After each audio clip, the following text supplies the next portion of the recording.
बिस्मिल्लाहिर्रहमानिर्रहीम औज़ुबिल्लाहि मिन शुरूरि अंफुसिना व मिन शुरूरि रिया बिस्मिल्लाहिर्रहमानिर्रहीम रब्बि इश्रह ली सदरी व यस्सिर ली अमरी वाहलुल उक़दतम मिन लिसानी यफ़क़हू क़ौली. Assalamu alaikum everyone. Trying to widen the gaze and opening the aperture of the child without losing that innocence of the child. बच्चे को मैं 12 साल से कम को बच्चा कहता हूँ, 12 साल से ऊपर वाले को मैं बच्चा नहीं कहता, जस्ट फॉर योर इन्फॉर्मेशन. तो बच्चे के अंदर वो प्रेशर नहीं क्रिएट करते होते कि वो उसके ऊपर वो जो फिलॉसफी का बोझ डाल दिया जाए, बिकॉज उसका वो ब्रेन का हिस्सा ही नहीं बना हुआ. So he can not be a philosopher. जो कि आप देख रहे हैं हर तीसरे दिन कोई ना कोई ऐसा एक्सपेरिमेंट किया जाता है बच्चों के ऊपर कि उनको स्मार्ट करने के लिए उनको फिर बड़ा कर रहे हैं, मैच्योर करने की कोशिश करते हैं. जो अल्लाह ताला का साइकिल ऑफ फिजियोलॉजिकल डेवलपमेंट है वो ऑप्टिमम है.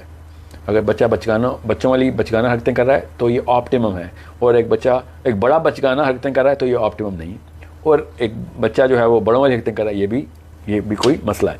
So use the organic systems and use the philosophy through which you can actually look at the planet before you look at the child and see the problems of the planet and become the problem solver through your child. That's a simple one-line statement of how we should be looking at our kids and how we should be preparing ourselves as parents, especially mothers. और जो ताकत अल्लाह ने औरत को दे दी है, वो अगर काश इस औरत को अंदाज़ा हो जाए तो उसको पता चल जाए कि वाकई दुनिया की तकदीर बदल सकती थी through just these instruments. And make sure your daughters are way bigger thinkers than whatever you see in the planet, because I am very conscious about Pakistan में जो बच्ची के दिमाग के साथ किया जा रहा है वो लड़के के साथ इस लेवल पे नहीं किया जा रहा, इवन जुल्म दोनों पे हो रहा है. बच्चों का ख्याल रखिएगा. अल्लाह ताला हम सबका हामी और नासिर हो. अल्लाह हाफिज़. Such an overwhelming response of all the parents, जो कि इस वक्त हमारे पास 1300 क्वेश्चंस हैं इस वक्त जो कि कैटेगराइज किए गए हैं. मैं आपको सेशन शुरू करने से पहले थोड़ा सा स्ट्रक्चर बता दूं कि ये सेशन किस तरीके से और किन सवालों को हमने किन कैटेगरीज में किया है, और कुछ ऐसे सवाल हैं जो कि आपके सवाल जितने भी आपने पूछे हैं उनको हमने जनरलाइज करके 6 डिफरेंट कैटेगरीज में डाला है ताकि हर एक का सवाल आंसर हो सके. एक तो ये बात. और अगर आपका स्पेसिफिक क्वेश्चन जो है स्पेसिफिक वो उन अल्फाज में नहीं बोला गया तो वो कुछ ऐसे सवालों को प्रेसिडेंस दी है हमने जिनकी वजह से आपका सवाल भी उसका भी जवाब मिल जाएगा. We going to do question answers later. ज़्यादातर हिस्सा इस सेशन का क्वेश्चन आंसर्स के ऊपर ही होगा, मगर आपको पता होना चाहिए कि आपने जो तीनों एक्चुअली चैनल्स यूट्यूब के आप देख रहे हैं हमारे, उसमें हम हर बंदे का स्पेसिफिक क्वेश्चन उसी तरीके से आंसर करने की कोशिश करते हैं. थोड़ा वक्त लगता है, इधर भी ऐसे ही हो रहा है. We get a little over 200 questions a week on this page. और पहले ऐसे होता था कि हम जब शुरू किया था ये हमने काम तो हम रोज़ क्वेश्चन के आंसर करते रहते. I have 4 people in my panel जो कि क्वेश्चन को डायरेक्टली आंसर करने की सलाहियत उसी तरह रखते हैं कि फैक्चुअल हो, रिसर्च हो और उसी फ़लसफ़े के ऊपर हो जिस फ़लसफ़े का हमने मकसद बनाया हुआ है, which is to raise the standard of thinking of every human being.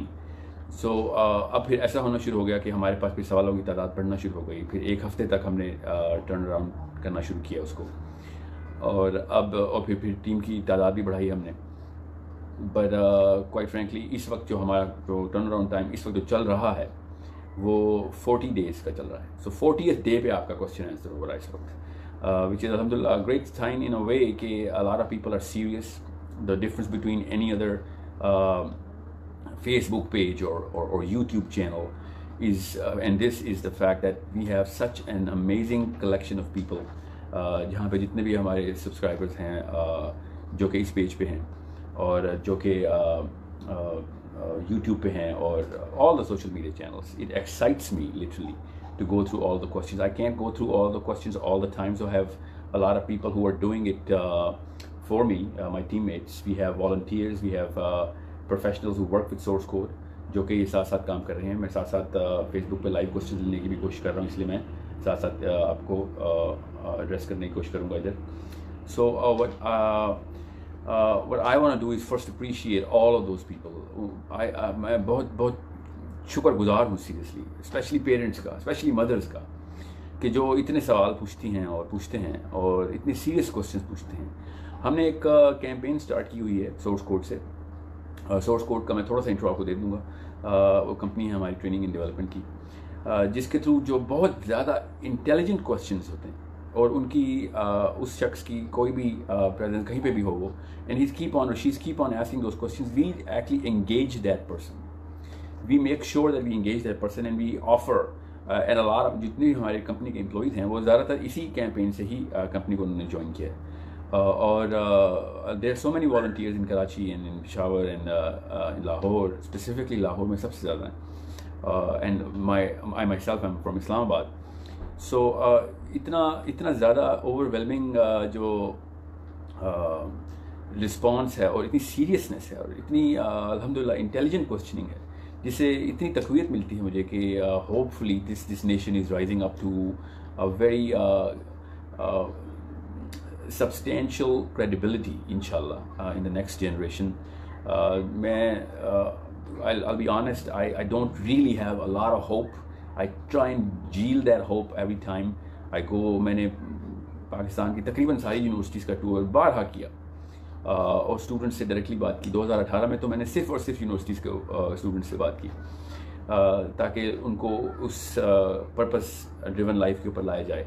और ये मोटिवेशनल स्पीकिंग मैं करता नहीं, so I was actually more of a demotivational speaker कि उनको उन हक़ाइक़ से आगाह किया जाए कि दुनिया में असल में आने का कोई एक मकसद है और एक सिंगुलर इक्वेशन में प्रूव करने के लिए उन सब स्टूडेंट्स के पास किया। 2018 के बाद I actually I am going to tell you the truth, I give up. I told my team के I seriously did not expect कि पाकिस्तान का जो अगला जो जनरेशन है, जो बच्चे इस वक्त पढ़ रहे हैं, they are so much into a single line objective के पैसे बनाने बस, और कोई काम नहीं दुनिया बनाने का। बट माई टीम और इस तरह के जो क्वेश्चन, इस तरह की इन्वॉल्वमेंट लोगों की जो हुई, उसके बाद और तक़वीत मिली। और मैं फिर एक वाक़या आपको सुनाऊंगा इसी सेशन में 2 बच्चियों का, जिनकी वजह से बहरिया यूनिवर्सिटी लाहौर की, जिनकी वजह से मैंने फिर दोबारा से ये मिशन दोबारा से स्टार्ट किया और अल्लाह ताला से माफ़ी मांगी कि मैं क्यों पूरी कौम से नाउम्मीद हो रहा हूँ, अपनी कौम से नाउम्मीद हो रहा हूँ। वो हुआ ये था कि मैं बहरिया यूनिवर्सिटी में, छोटा करके बताता हूँ, सेशन कर रहा था। और सेशन के दौरान उन्होंने क्योंकि वो सेशन, क्योंकि हम तो फ्री सेशन करते हैं स्टूडेंट्स को, तो हम चार्ज नहीं करते, तो जब मैं गया हुआ था उधर तो बड़ी मुश्किल से उन्होंने, and I was invited by the university, but उस जो एडमिनिस्ट्रेशन थी उन्होंने मुझे वहाँ पे जाके बताया कि बच्चे जो है ना वो ज़्यादातर जो उनको पता नहीं था कि आपका सेशन है, तो हम ज़्यादा बच्चे नहीं कर सके। So I said it's okay, it doesn't matter कितने हैं, किसी एक का भी भला हो जाए। बहरहाल उन्होंने फिर ज़बरदस्ती बच्चों को बिठा के कमरे में बंद कर दिया, ऑडिटोरियम में बड़े से, और उधर बच्चे जो थे ना वो ऐसी हरकतें और ऐसे मशागल में मसरूफ़ थे during my session that I actually quit half of my session. मैंने उसी वक्त लैपटॉप बंद किया और सब कुछ रैप अप करके मैंने कहा कि आप लोग जो है ना अभी तैयार नहीं हैं, पर्पज़ का लफ्ज़ जो है बहुत बड़ा हो गया है, let's just not waste each others time. कुछ ऐसे भी मामला थे जिसकी वजह से I was disgusted with the way girls and boys were behaving with each other during this session. So मैं अभी यूनिवर्सिटी के बाहर भी पहुंचा नहीं था, उस ऑडिटोरियम के दरवाजे पे था कि 2 छोटी बच्चियाँ 18-19 साल की, 20 साल की, they were standing there waiting for me and they said sir आपकी बातों की वजह से ना मुझे आपसे एक बात करनी है। तो आई सेड जल्दी बोलो बेटा। I was brushing them of, मैं अब क्या करता हूँ, मेरा भी दिमाग ख़राब हुआ था।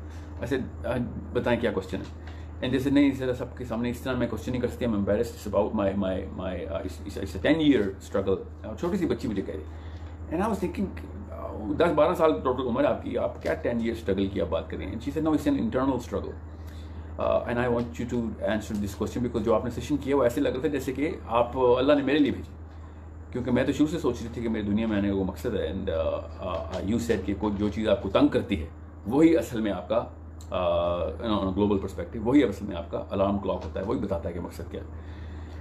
सो अगेन मैंने भी उनको ज़्यादा सीरियस नहीं लिया। सर अच्छा बेटा चलो साथ चलो, मैं तो बाहर निकल रहा हूँ, वक्त तो नहीं लगाऊंगा इधर। तो रास्ते में within the hallway I said, just give me your question. And she said, sir, I know what my purpose in life is, and I am all bound and ready to do everything about it. And an 18-year-old girl telling me this, and I said, really, वो क्या purpose है आपका? And I was really mad at all the situation, and I was not taking him seriously. मगर उसने वो shake नहीं किया अपने आप को। सो शी सेड कि सर मुझे शुरू से ही जब भी मैं ना इन ट्रांसजेंडर्स को देखती थी तो मैं सोचती थी कि इनका बंदोबस्त कौन कर रहा है दुनिया, इनको क्यों हमने इस तरीके से छोड़ दिया होता हमारे कल्चर में। सो मैंने बचपन से सोचा हुआ था कि I am going to open up a school for them and I am going to dedicate my life towards them. उसी सेकंड में मेरे ऊपर जैसे बिजली गिरती है और ऐसे ये 18 साल की बच्ची पाकिस्तान की ऐसी बातें करे। सो मैंने उसकी सीरियसनेस को टेस्ट करने के लिए अपने शौक को छुपाया और उसने कहा कि what do you know about them. She had a 30-minute session to give me. मेरा तो 20 मिनट तो मैंने बात की होगी, उसमें से आधा घंटा उसने, उसके बाद उसने मुझे लेक्चर दिया कि क्या क्या मसाइल हैं। And she has such amazing research on all of that, population, फिर उनकी डेमोग्राफिक एंड जियोग्राफिक प्रेजेंस और क्या क्या मसाइल, क्या क्या लॉ के अंदर अमेंडमेंट्स हुई। And I was thinking what are you studying? And she said मैं BBA कर रही हूँ एंड फर्स्ट सेमेस्टर में। And I said oh my God, this is not a small matter. So I asked her two question. I said बात सुनो बेटा, अगर आप सीरियस है ना तो उसका एक टेस्ट है बड़ा सिंपल सा, वो मैं आपको बताता हूँ। सो शी सेड क्या टेस्ट? एंड आई सेड अब्बा जी को हार्ट अटैक हो जाएगा, आपके अम्मा जी को नर्वस ब्रेकडाउन हो जाएगा, आपका तैयार है इसके लिए? कवारी मरने के लिए, माँ बाप की हेल्थ को क्या पता फौत ही हो जाए इससे वो। शी सेड वो क्यों होंगे? एंड आई सेड बिकॉज हमारे कल्चर में एक लड़की जब इस तरह के मिशन लेती है तो फिर वो उसके घर वाले जो लान तान और तानाबाजी होती है उसको बर्दाश्त नहीं कर सकते और वो फिर devastation is upon you. So she started crying and she said, okay, this is not the way I look at all of this. And I said, no, I'm not saying that and trying to demotivate you. What I'm trying to tell you is that purpose is a very big word. And it is a tiresome word. It's a heavy word. It's got a lot of load.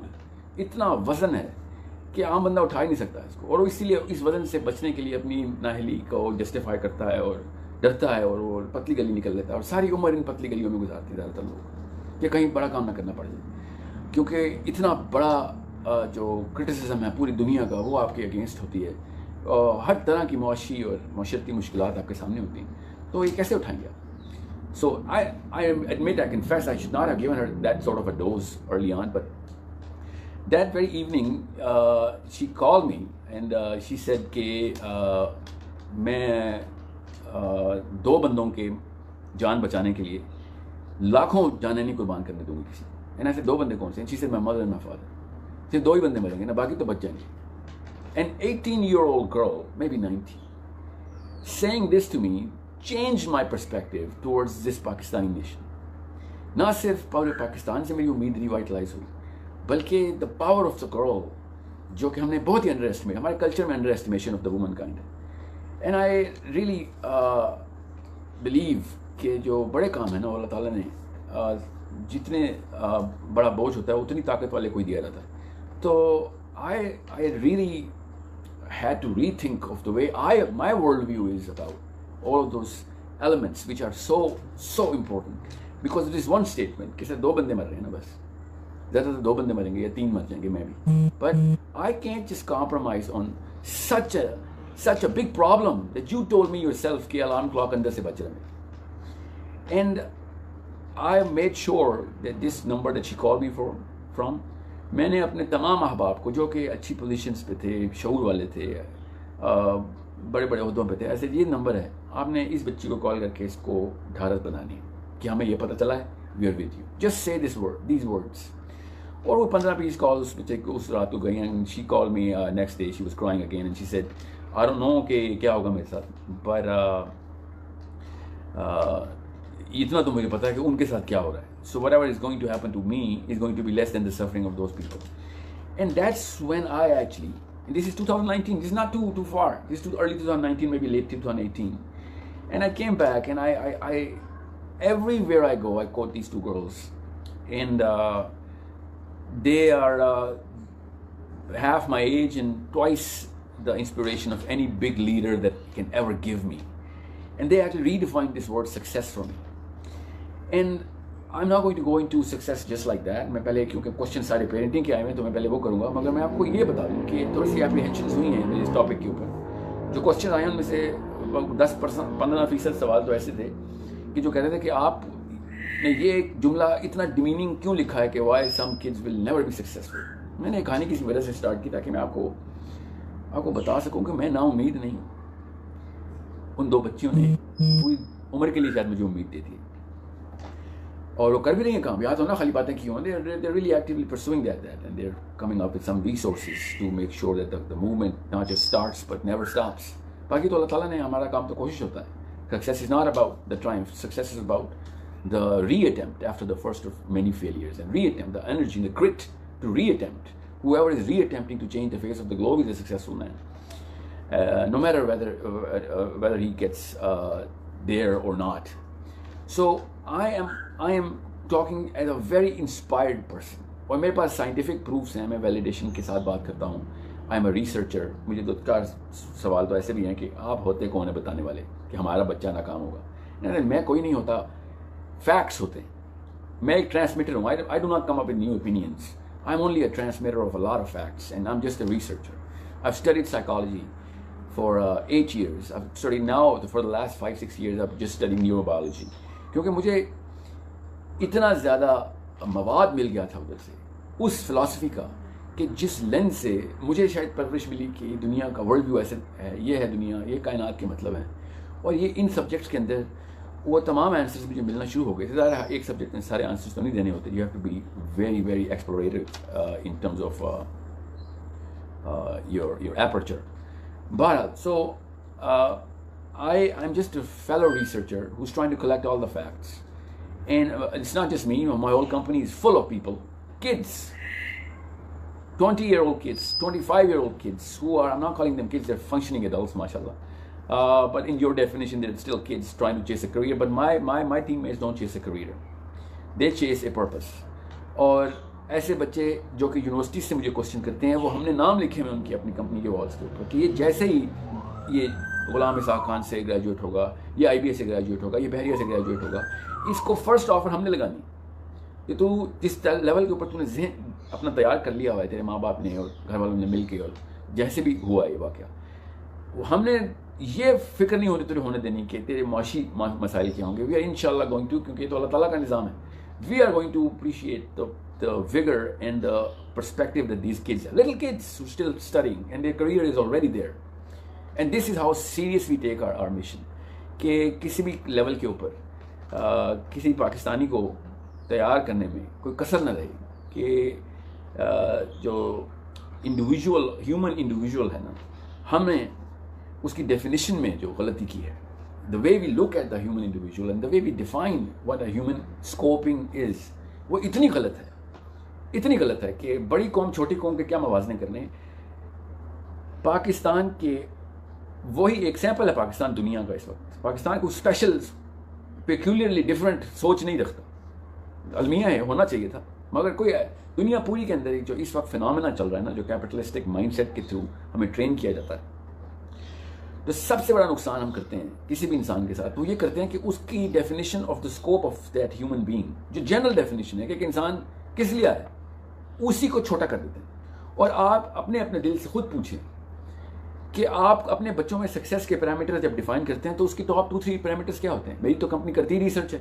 Pakistan की कोई बड़ी main stream company ले लें, those are our clients for leadership and management trainings, and all we do is ask those clients कि question पे question जा रहा होता है उनको कि रिसर्च करें कि इस वक्त किस नस के ऊपर हमने जो है ना मरहम रखना है, तो इलाज शुरू कहाँ से करें, मसला है कहाँ पे, कितना कॉल एंड इफेक्ट की डायग्राम को प्लॉट करने के लिए रियल डेटा चाहिए होता है. So more than 10,000 people have given us this data. Direct question कि success क्या है? You will be amazed. More than 99% of the people of the current era, अपने बच्चों के लिए भी, अपने लिए भी, जो अलग अलग पूछे गए. टॉप 3 इंडिकेटर जब हमने पूछे तो सबसे पहले पैसा आया, उसके बाद हेल्थ आई, उसके बाद personal gratification I, which does not really mean anything. We checked, उसके फर्दर क्वेश्चन भी नहीं किए. तो सब के सब लोगों को कोई एक स्कूल तो नहीं जाते ना. All of them really want that one common entity के भाई बस हमारा बच्चा जो है ना वो इस वक्त सक्सेसफुल तब होगा, और you know resources till the end of time होंगे उसके पास. This is where the actual perception. So somebody else is calling the shots on how successful or how much of a failure we are. We are not thinking. Somebody has given us this definition from day one. मेरे पैदा होने से बहुत साल पहले 1583 में शुरू हुआ है हॉलैंड में कैपिटलिस्टिक फिलॉसफी का जो प्रचार है. ये तो क्वीन विक्टोरिया ने पूरी दुनिया में अगर राज ना किया होता तो हमें तो पता भी ना होता कैपिटलिज्म का. When she took up, then all of that perception of what actual success is came to us as a gift. So I want to challenge that with every single mother and father. दुनिया की सबसे important job करने वाली जो हस्ती है वो पाकिस्तान दुनिया जो इंसानी माँ है, और फिर उसके बाद नंबर 2 पाकिस्तानी माँ है, फिर नंबर 3 इंसानी माँ है सॉरी, और फिर नंबर 4 पे इंसानी बाप है। इतना बड़ा इफेक्ट है। मैं आपको साइंस के थ्रू बता रहा हूँ, मैंने हदीस की ट्रांसलेशन अभी नहीं की क्योंकि फ़लसफ़ा तो मैं हदीस से ही लेता हूँ, मगर मैं आपको साइंटिफिक तरीके से बताता हूँ। अब होगा क्या इस सेशन में, हमारे पास जो सैकड़ों सवाल हैं उनको हमने कैटेगराइज कर लिया है, और मैं जो क्वेश्चन पूछूंगा उसके अंदर काफ़ी सारे लोगों के सवाल होंगे। यूट्यूब पे आपने नोट किया होगा, we always mention the name of the question because we want to appreciate that, but here we cannot do that. So we are going to take up the questions first and foremost about parenting. So while I'm talking, I'm going to keep on taking questions, and I'm going to keep checking the live questions as well, because this is something which is going to be part of our show now, our program. So मेरी जो team के कुछ बच्चे मेरे आसपास बैठे हैं वो कुछ साथ साथ क्वेश्चन मुझे वैसे भी दे रहे हैं। बहरहाल मेरी जो प्रेफरेंस है वो वाले क्वेश्चंस की है जो कि पहले पूछ लिए गए, ओके, ताकि उनकी जो प्रायोरिटी है वो शेक ना हो। We are going to take any question which is very important, और we are going to answer it later on. So कोई क्वेश्चन ऐसा इंशाल्लाह बचेगा नहीं कि जो आंसर ना हो। तो सबसे पहले तो ह्यूमन स्कोप को मैं डिफाइन कर दूँ in the perspective of philosophy and psychology. मैंने पेरेंट्स को इतना बड़ा जिम्मा क्यों दे दिया है कि आपकी वजह से, अच्छा एक चीज़ जो हमने लिखा है ना, why some kids will never succeed, technically it's a wrong statement. इसलिए नहीं कि मैं कौन होता हूँ या सम किड्स हर बच्चा ही सक्सेसफुल होता है, ऐसा कुछ भी नहीं है। इसमें गलती है कि why most kids will never be successful, ये होना चाहिए था। And I actually started with that. A teammate of mine Ayesha, she said कि सर इसको आप सम किड्स में ट्रांसलेट कर दें because it is going to trigger, क्योंकि मकसद तो पैगाम पहुंचाना है, तो लोगों ने सुनना ही नहीं है इस बात पे। So I said okay, do whatever you can politically, but this is the truth. Most of us don't even live up to that definition जो कि हमारे अंदर इनग्रेन्ड है, अल्लाह ताला ने डिज़ाइन की हुई है। वो ब्राज़ील के बच्चे में भी है, अमेरिका के बच्चे में भी है। ये it's not a theological concept, it's a scientific concept. I tell you how it's a scientific concept. सबसे पहले तो मैं उस स्कोप के ऊपर ले आऊँ आपको बात कि ह्यूमन जो सक्सेस का स्कोप क्या है। तो ह्यूमन डेफिनेशन के अंदर छुपा हुआ है, we are somehow because of this capitalistic and post modernistic thinking process, हमने ये सोच लिया कि हमारा जो बच्चा है ना वो अपने फैमिली यूनिट के अंदर, अपनी बरादरी के अंदर, फिर अपनी कम्युनिटी के अंदर अगर कंपैरेटिवली ज़्यादा रिसोर्सेज रख रहा है, ज़्यादा हेल्थी है, ज़्यादा बाइज्जत है, तो वो सक्सेसफुल है। अपने आप से पूछ के देखें, क्या कभी आपके जहन से ये बात, दिल से ये बात गुजरी? मैं जब लीडरशिप का सेशन लेता हूँ ना किसी कभी भी, अब और हमारे तो होते ही सबसे ज़्यादा फ्रीक्वेंट वही हैं, तो मैं सबसे पहले उनसे पूछता हूँ, तमाम पार्टिसिपेंट, और ये पाकिस्तान की टॉप कंपनीज के CEOs होते हैं, कि सबसे पहले तो पेपर पे वो लिखें कि जो अकेले में आप दुआ करते हैं, I want to know what you really are. आप जो असल में अकेले में दुआ करते हैं ना, असल में आपकी औकात हुई हम सब की। और वो लोग भी लिखते हैं कि मेरी ये दुआएं हैं, and that's when I find out कि इस बंदे का एपर्चर कितना खोला गया बचपन से, और उसने दुनिया से जो कुछ भी सीखा है उसके बाद उसने उसके अंदर कितना बढ़ावा किया उस एपर्चर को, कितना वाइट, कितनी लाइट आ सकती है। एपर्चर उस कैमरे के उससे वो कहते हैं जिससे लाइट लेता है कैमरा। तो हमारे दिमाग का भी एक एपर्चर होता है कि दुनिया के कितने विड्थ से मैं पर्सपेक्टिव ले रहा हूँ, कितने उलूम है मेरे पास, कितनी गहरी निगाह है, कितनी वसी निगाह रखता है कोई बंदा, उसको एपर्चर कहते हैं। सो whenever I take that, most of the people अपनी दुआओं में उन्होंने अपने आप को, अपने बच्चों को, अपने ख़ानदानों को अमूमी तौर पर प्रायोरिटाइज किया होता है। 99% लोग तो उसके अलावा दुआ ही नहीं करते। क्या दुआ करते हैं उसको छोड़ दें, मगर उनकी दुआएं अजीरनी मिनन नार की होती हैं, अजीरना मिनन नार की नहीं होती। लोगों का वो सोचते नहीं, और अजीर हम तो कहानी ही नहीं होती कभी, किसी और के लिए तो हम कभी सोचते नहीं, अपने जैसों के लिए दुआएं करते हैं बस, या अपने घर वालों के लिए, या अपनी कम्युनिटी के लिए। तो यहीं से पता चल रहा था कि हमारी स्कोपिंग शुरू से ही छोटी कर दी गई थी। एक इंसान जो ह्यूमन इंडिविजुअल है ना, वो अभी इतनी बड़ी डिबेट चल रही है, मैं उस दोनों डिबेट्स आपके सामने खोलता हूँ, मगर intellectually speaking human individual is nothing less than a global entity. ये पाकिस्तान के अंदर या लाहौर के अंदर या अपनी खानदान के अंदर या अपनी खाली घर के अंदर कैद कर दिया गया है छोटी सोच से। जब तक आप अपने बच्चे और बच्ची को ग्लोबल लैंडस्केप के ऊपर प्रिपेयर नहीं करें तो सक्सेस तो बहुत दूर की बात है। फिर तो अल्लाह करे आपका वो बच्चा सक्सेसफुल ना हो जिसके ऊपर आपने सक्सेस की है, कि बस वो खानदान में नाम कमा ले। या ख़ानदान में वो रिसोर्सफुल हो जाए, बेशक पैसे भी चाहते हो, बेशक जो भी चाहते हो आप, एटलीस्ट स्कोप तो उसका ग्लोबल रखें। जो दूसरी बहस चल रही है वो इस सोच को भी पस्त कहती है। इंटेलेक्चुअलिज्म में सबसे पहले वो कहते हैं कि भाई एक यूनिवर्स की एंटिटी एक इंसान है। आप आसमानों को देख के, सितारों को देख के आपके रोंगटे नहीं खड़े होते कि क्या से क्या दुनिया और कायनातें बनाई हुई अल्लाह ताला ने, और हम यहाँ पे देख रहे हैं कि मेरी गली पक्की है कि मेरे जो गाड़ी है जो वो ज़्यादा बड़ी है, हम कहाँ फंस गए हैं। बहरहाल इंटेलेक्चुअलिज्म से ज़्यादा पीछे आते हैं क्योंकि मैंने अभी पेरेंटिंग पे जाना है। So understand the base platform of what my thought process is, कि अगर आप ग्लोबल पर्सपेक्टिव में अपने बच्चे को 7 बिलियन लोगों के लिए तैयार नहीं कर रहे तो फिर आपने कोई तीर नहीं मारा। हमारे और जानवरों में फ़र्क ये होता है कि जानवर सिर्फ अपने कबीले का सोचता है और इंसान तमाम इंसानों को सोचता है, जितने भी कबीले हैं दुनिया में। This is a natural preparation that अल्लाह ताला ने दिमाग के अंदर अपने पूरी की पूरी केमिस्ट्री के अंदर इंसान को दे के पैदा किया होता है कि हर इंसान उस वक्त के अपने टाइम के तमाम तर इंसानों को लीड करने के काबिल अल्लाह ताला पैदा करते हैं, वरना वो उस टाइम पैदा ही ना करते। हम जब 7 अरब लोगों में, इस वक्त 7 point some billion people are present on the planet, every Pakistani child, since I'm talking to Pakistani, भी उर्दू का सेशन हो रहा है, every Pakistani child was supposed to be prepared for every American, English, Australian, Sri Lankan, Indian, every single person of Pakistan should have been prepared कि अपनी field में, जो भी हमारी फील्ड के, हमारे एनवायरनमेंट के, हमारे एंथ्रोपोलॉजिकल फैक्टर्स के ऊपर जो परफेक्शन हम ला सकते हैं, क्योंकि हर एक की अपनी अपनी होती है, उसके अंदर वो वाली सतह पे लेके जाए कि पूरी दुनिया उसे सीखे कि इन मामलों को कैसे डील करते हैं। ये ग्लोबल पर्सपेक्टिव है, and that's the least you can do, it's not the most you can do. और हम क्या कर रहे हैं कि कितने डॉलर मैंने बना लिए, कौन सा कॉर्नर प्लॉट मिल गया, कितनी बड़ी गाड़ी मिल गई, कितने बच्चे हैं उसके, कौन से स्कूल में जाते हैं इसके बच्चे, and that's it, that's our scoping of our human child, and that's something that I mean it's a beginning. हम स्टार्ट ही गलत कर रहे होते हैं। The biggest problem in the planet is the wrong definition of success. There is no other. That's the absolute statement. कि अगर success की डेफिनेशन ही गलत की हुई है तो उम्र और नस्लें ज़ाया कर देंगे हम, क्योंकि वो उसके ऊपर पूरी करने की कोशिश कर रहे होंगे। हर्ट के साथ ही चलता ना बच्चा तो। So understand that when we are talking about success, we are talking about a global change. And जैसे आइंस्टाइन जर्मनी में बैठ के हमें इस वक्त अफेक्ट करता है, एडिसन इंग्लैंड में बैठ के, अमेरिका में बैठ के टेस्ला हमें अफेक्ट करता है। मैं साइंस की बात इसलिए कर रहा हूँ कि आप लोग उनको जानते हैं, वरना और भी बड़े हीरोज़ हैं जिन्होंने पूरी दुनिया के ऊपर अफेक्ट किया है, और वो एक्सेप्शंस टू द रूल हैं। बिकॉज हम जिस ईरा में है ना, उस ईरा के अंदर जनरली सबको पस्त ही कर दिया जाता है। और जिस माँ बाप ने सोच लिया कि सिर्फ बच्चा पैदा हो गया तो वो माँ बन गई या बाप बन गया, क्योंकि क्वेश्चन बड़ा ज़बरदस्त पूछा कि इस biology the determinant of fatherhood, एक भाई साहब ने बड़ा ही ज़बरदस्त सवाल पूछा कि एक फादर बायोलॉजिकल फादर होता है या कुछ और तरीका भी है, कोई और काम भी करने पड़ेंगे। So understand how important this whole pedestal is that you're sitting on।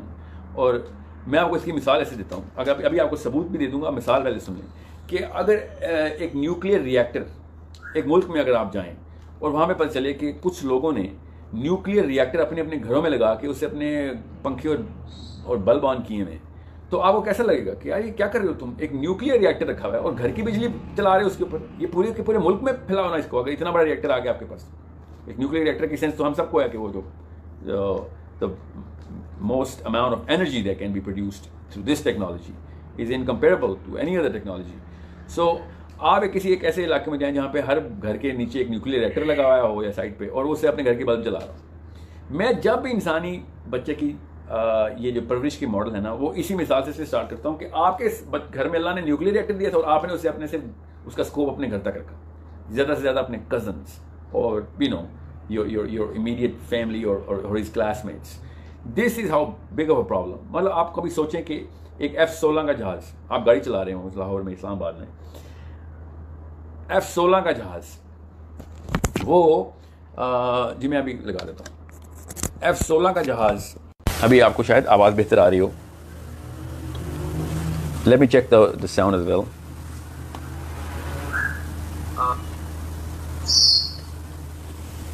I hope this sound is better now।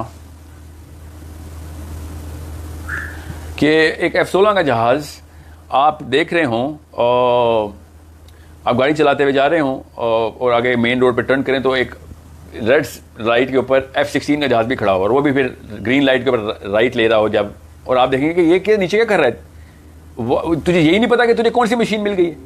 You don't even know कि कितना बड़ा एसेट तूने कितने लो यूज़ के ऊपर रखा हुआ है। बिल्कुल इसी तरीके से मैं ना ह्यूमन जो इंडिविजुअल है उसकी पेरेंटिंग के मॉडल को देखता हूँ। तो सबसे पहले तो मैं आपको आसान करके बताता हूँ कि हम करते क्या हैं। इसकी सबसे बड़ी जो मिसाल हम स्टार्ट करते हैं वो मैं आपको एक एक्सपेरिमेंट से बताता हूँ। It's called the 12 point assessment model. 12 point assessment experiment, sorry model तो बाद में बना वो। लुइजियाना की एक स्टेट है अमेरिका में, उधर उन्होंने 12,000 बच्चों के साथ एक एक्सपेरिमेंट किया। उन्होंने बच्चे अलग अलग स्टेट से लिए, उधर ही असेसमेंट किया और उनको 3 साल तक बिहेवियरल असेसमेंट के अंदर रखा।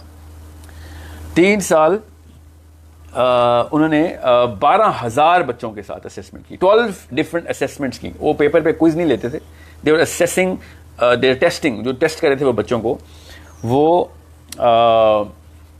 उनकी कॉग्निटिव एबिलिटी को, उनके इमोशनल क्वेश्चंस को, उनके IQ को टेस्ट करने के लिए उन्होंने डिफरेंट बिहेवियरल मैकेनिज्म रखे हुए थे। कुछ जगहों पर उन्होंने खैर पेपर टेस्ट भी लिए हैं, बट लेटर ऑन 12,000 बच्चे, different races, different genders, different socio economic groups, कोई अमीर का बच्चा, कोई गरीब का बच्चा, कोई लड़की, कोई लड़के, different ages between the age of 5 and 12। ये 5 साल और 7 साल और 7 and 12, between the age of 7 and 12। इन्होंने 12 पॉइंट असेसमेंट की उनकी। 12,000 बच्चों की असेसमेंट के बाद उन्होंने एक रिजल्ट किया। इसको ज़रूर आपने पढ़ना है, ये आप तो ऑफिशियल भी पब्लिश हो चुका है। हमारे पास तो तब से था जब ये अभी एक्रेडिटेड नहीं हुआ था, अब एक्रेडिटेड पब्लिकेशन में आ गया ये, द लुइजियाना एक्सपेरिमेंट। बहरहाल द पॉइंट इज़, उन्होंने जब असेसमेंट की तो मैं उस वक्त टोरंटो में था और मैं ये बहुत एक्साइटिंग एक्सपेरिमेंट चल रहा था। 12,000 बच्चों को एक्सपेरिमेंट के बाद उन्होंने एक जनरल स्टेटमेंट में उनके रिजल्ट्स दिए। वो ये थे कि हमने जितने भी टेस्ट लिए, जितने भी असेसमेंट्स किए, उन सब में अमीर का बच्चा पास हो गया और गरीब का बच्चा फेल हो गया। उन्होंने अल्फाज ये इस्तेमाल नहीं किए, मैं तो उर्दू में तर्जुमा करके आपको उसी तरीके से बता रहा हूँ जिस तरीके से बताया था। उन्होंने कहा था कि affluence is the determining factor of how a human child is, how human brain grows. कि पैसा होगा तो बच्चे का दिमाग बड़ा होगा और पैसा नहीं होगा तो बच्चे का दिमाग छोटा हो जाएगा। इतना बड़ा उन्होंने एक ब्लेटेंट स्टेटमेंट दे दी। बहरहाल वो इतना आसानी से अपने बच के तो नहीं जा सकते थे। पीपल रियली वेंट क्रेजी कि ये क्या आप लोगों ने बकवास किया है, पैसे आप लोग कह रहे हैं कि जिसके पास पैसे होंगे तो उसका IQ बढ़ जाएगा। मेरे पास कुछ 70 सवाल हैं कि बच्चे का IQ कैसे बढ़ाते हैं, इसलिए मैं इससे स्टार्ट कर रहा हूँ सेशन को। ठीक है, पेरेंटिंग के ऊपर अब हम ऑफिशियली पेरेंटिंग डिस्कस कर रहे हैं। सो what happened was, जब उन्होंने कहा ना कि अमीर के बच्चे सारे पास हो गए हैं, गरीब के बच्चे फेल हो गए हैं, हमने 3 साल टेस्टिंग की है तो कोई ना कोई मसला तो है, ऐसे तो नहीं कह सकते। And then we checked, everybody checked and that was true. उमरा के बच्चे पास हो रहे थे और गुरबा के बच्चे फेल हो रहे थे। बहरहाल फिर neurobiologist came into task. Psychologist को ज़्यादा पता नहीं होता, ये बस थोड़ी सी बातें कर देते हैं। Let's just go into brain scans. जब उन्होंने ब्रेन स्कैन्स चेक किए और ब्रेन स्कैनिंग के लिए उन्होंने बहुत, मतलब क्योंकि लीगल इशू भी बन सकता था, so they had to really validate everything. जब ब्रेन स्कैनिंग की, इसको स्पेक्ट इमेजिंग कहते हैं, स्पेक्ट इमेजिंग के रिजल्ट्स जब आए तो पता चला वाकई में अमीर के बच्चे के दिमाग 22% तक बड़ा था गरीब के बच्चों से ऑन एन एवरेज। और एक्सेप्शंस मिल ही नहीं रही थी इनको। एंड दे सेड कहीं ना कहीं से तो एक्सेप्शन मिले। स्पेनिश बच्चे भी हैं इसमें, कुछ ज़्यादातर अमेरिकन बच्चे हैं, नेटिव अमेरिकन हैं, एशियंस हैं, चाइनीज़ हैं, कोरियंस हैं, इंडियंस हैं, पाकिस्तानीज़ हैं। Every one of them, every single thing was so stratified, so well designed in the experiment. फिर उन्होंने कहा यार ये तो बहुत बड़ा मसला है, इसका तो हल निकालना पड़ेगा। पॉवर्टी के खिलाफ कोई कैंपेन बनाते हैं, but it was not the, ये गलत तरीके से वो देख रहे थे। जब न्यूरोबायोलॉजी ने इस बात को वैलिडेट कर दिया कि बाकी दिमाग का साइज बड़ा और छोटा है, तो एक साइकोलॉजिस्ट है शिकागो यूनिवर्सिटी का, ही से ओके होल्ड ऑन, एक मिनट रुक जाओ, ये आपने सिर्फ टेस्ट किए हैं, इसकी असेसमेंट ली इनकी बैकग्राउंड प्रोफाइल तो चेक करें था। There is something else that's going on, मैं मान ही नहीं सकता। So he went in with his team and he said okay, I don't disagree with your test, nor do I disagree with your results, but I disagree with the scope of your testing. इस scope को test check करने के लिए मैंने इसका scope बढ़ाना खाली। और उसने क्या किया, उसने उन बच्चों के जो फेल हो रहे थे सारे, उनके घरों के पूरे नक्शे निकाले, उनके माँ बाप से इंटरव्यू लिया, उनके कजन से इंटरव्यू लिया, उनके क्लास फेलो से इंटरव्यू लिया। He went through the background profile of every child कि सारे टेस्ट में बच्चा फेल हो रहा है, कोई मसला तो है। तो फिर जब उसने रिजल्ट्स निकाले तो पता चला कि वो सारे बच्चे जो थे ना, वो पाकिस्तानी थे। जितने भी फेल हो रहे थे बच्चे। And this was a shocker for a person like me who was studying his work first hand. ये सारे पाकिस्तानी बच्चे निकले हैं जो कि फेल हुए हैं।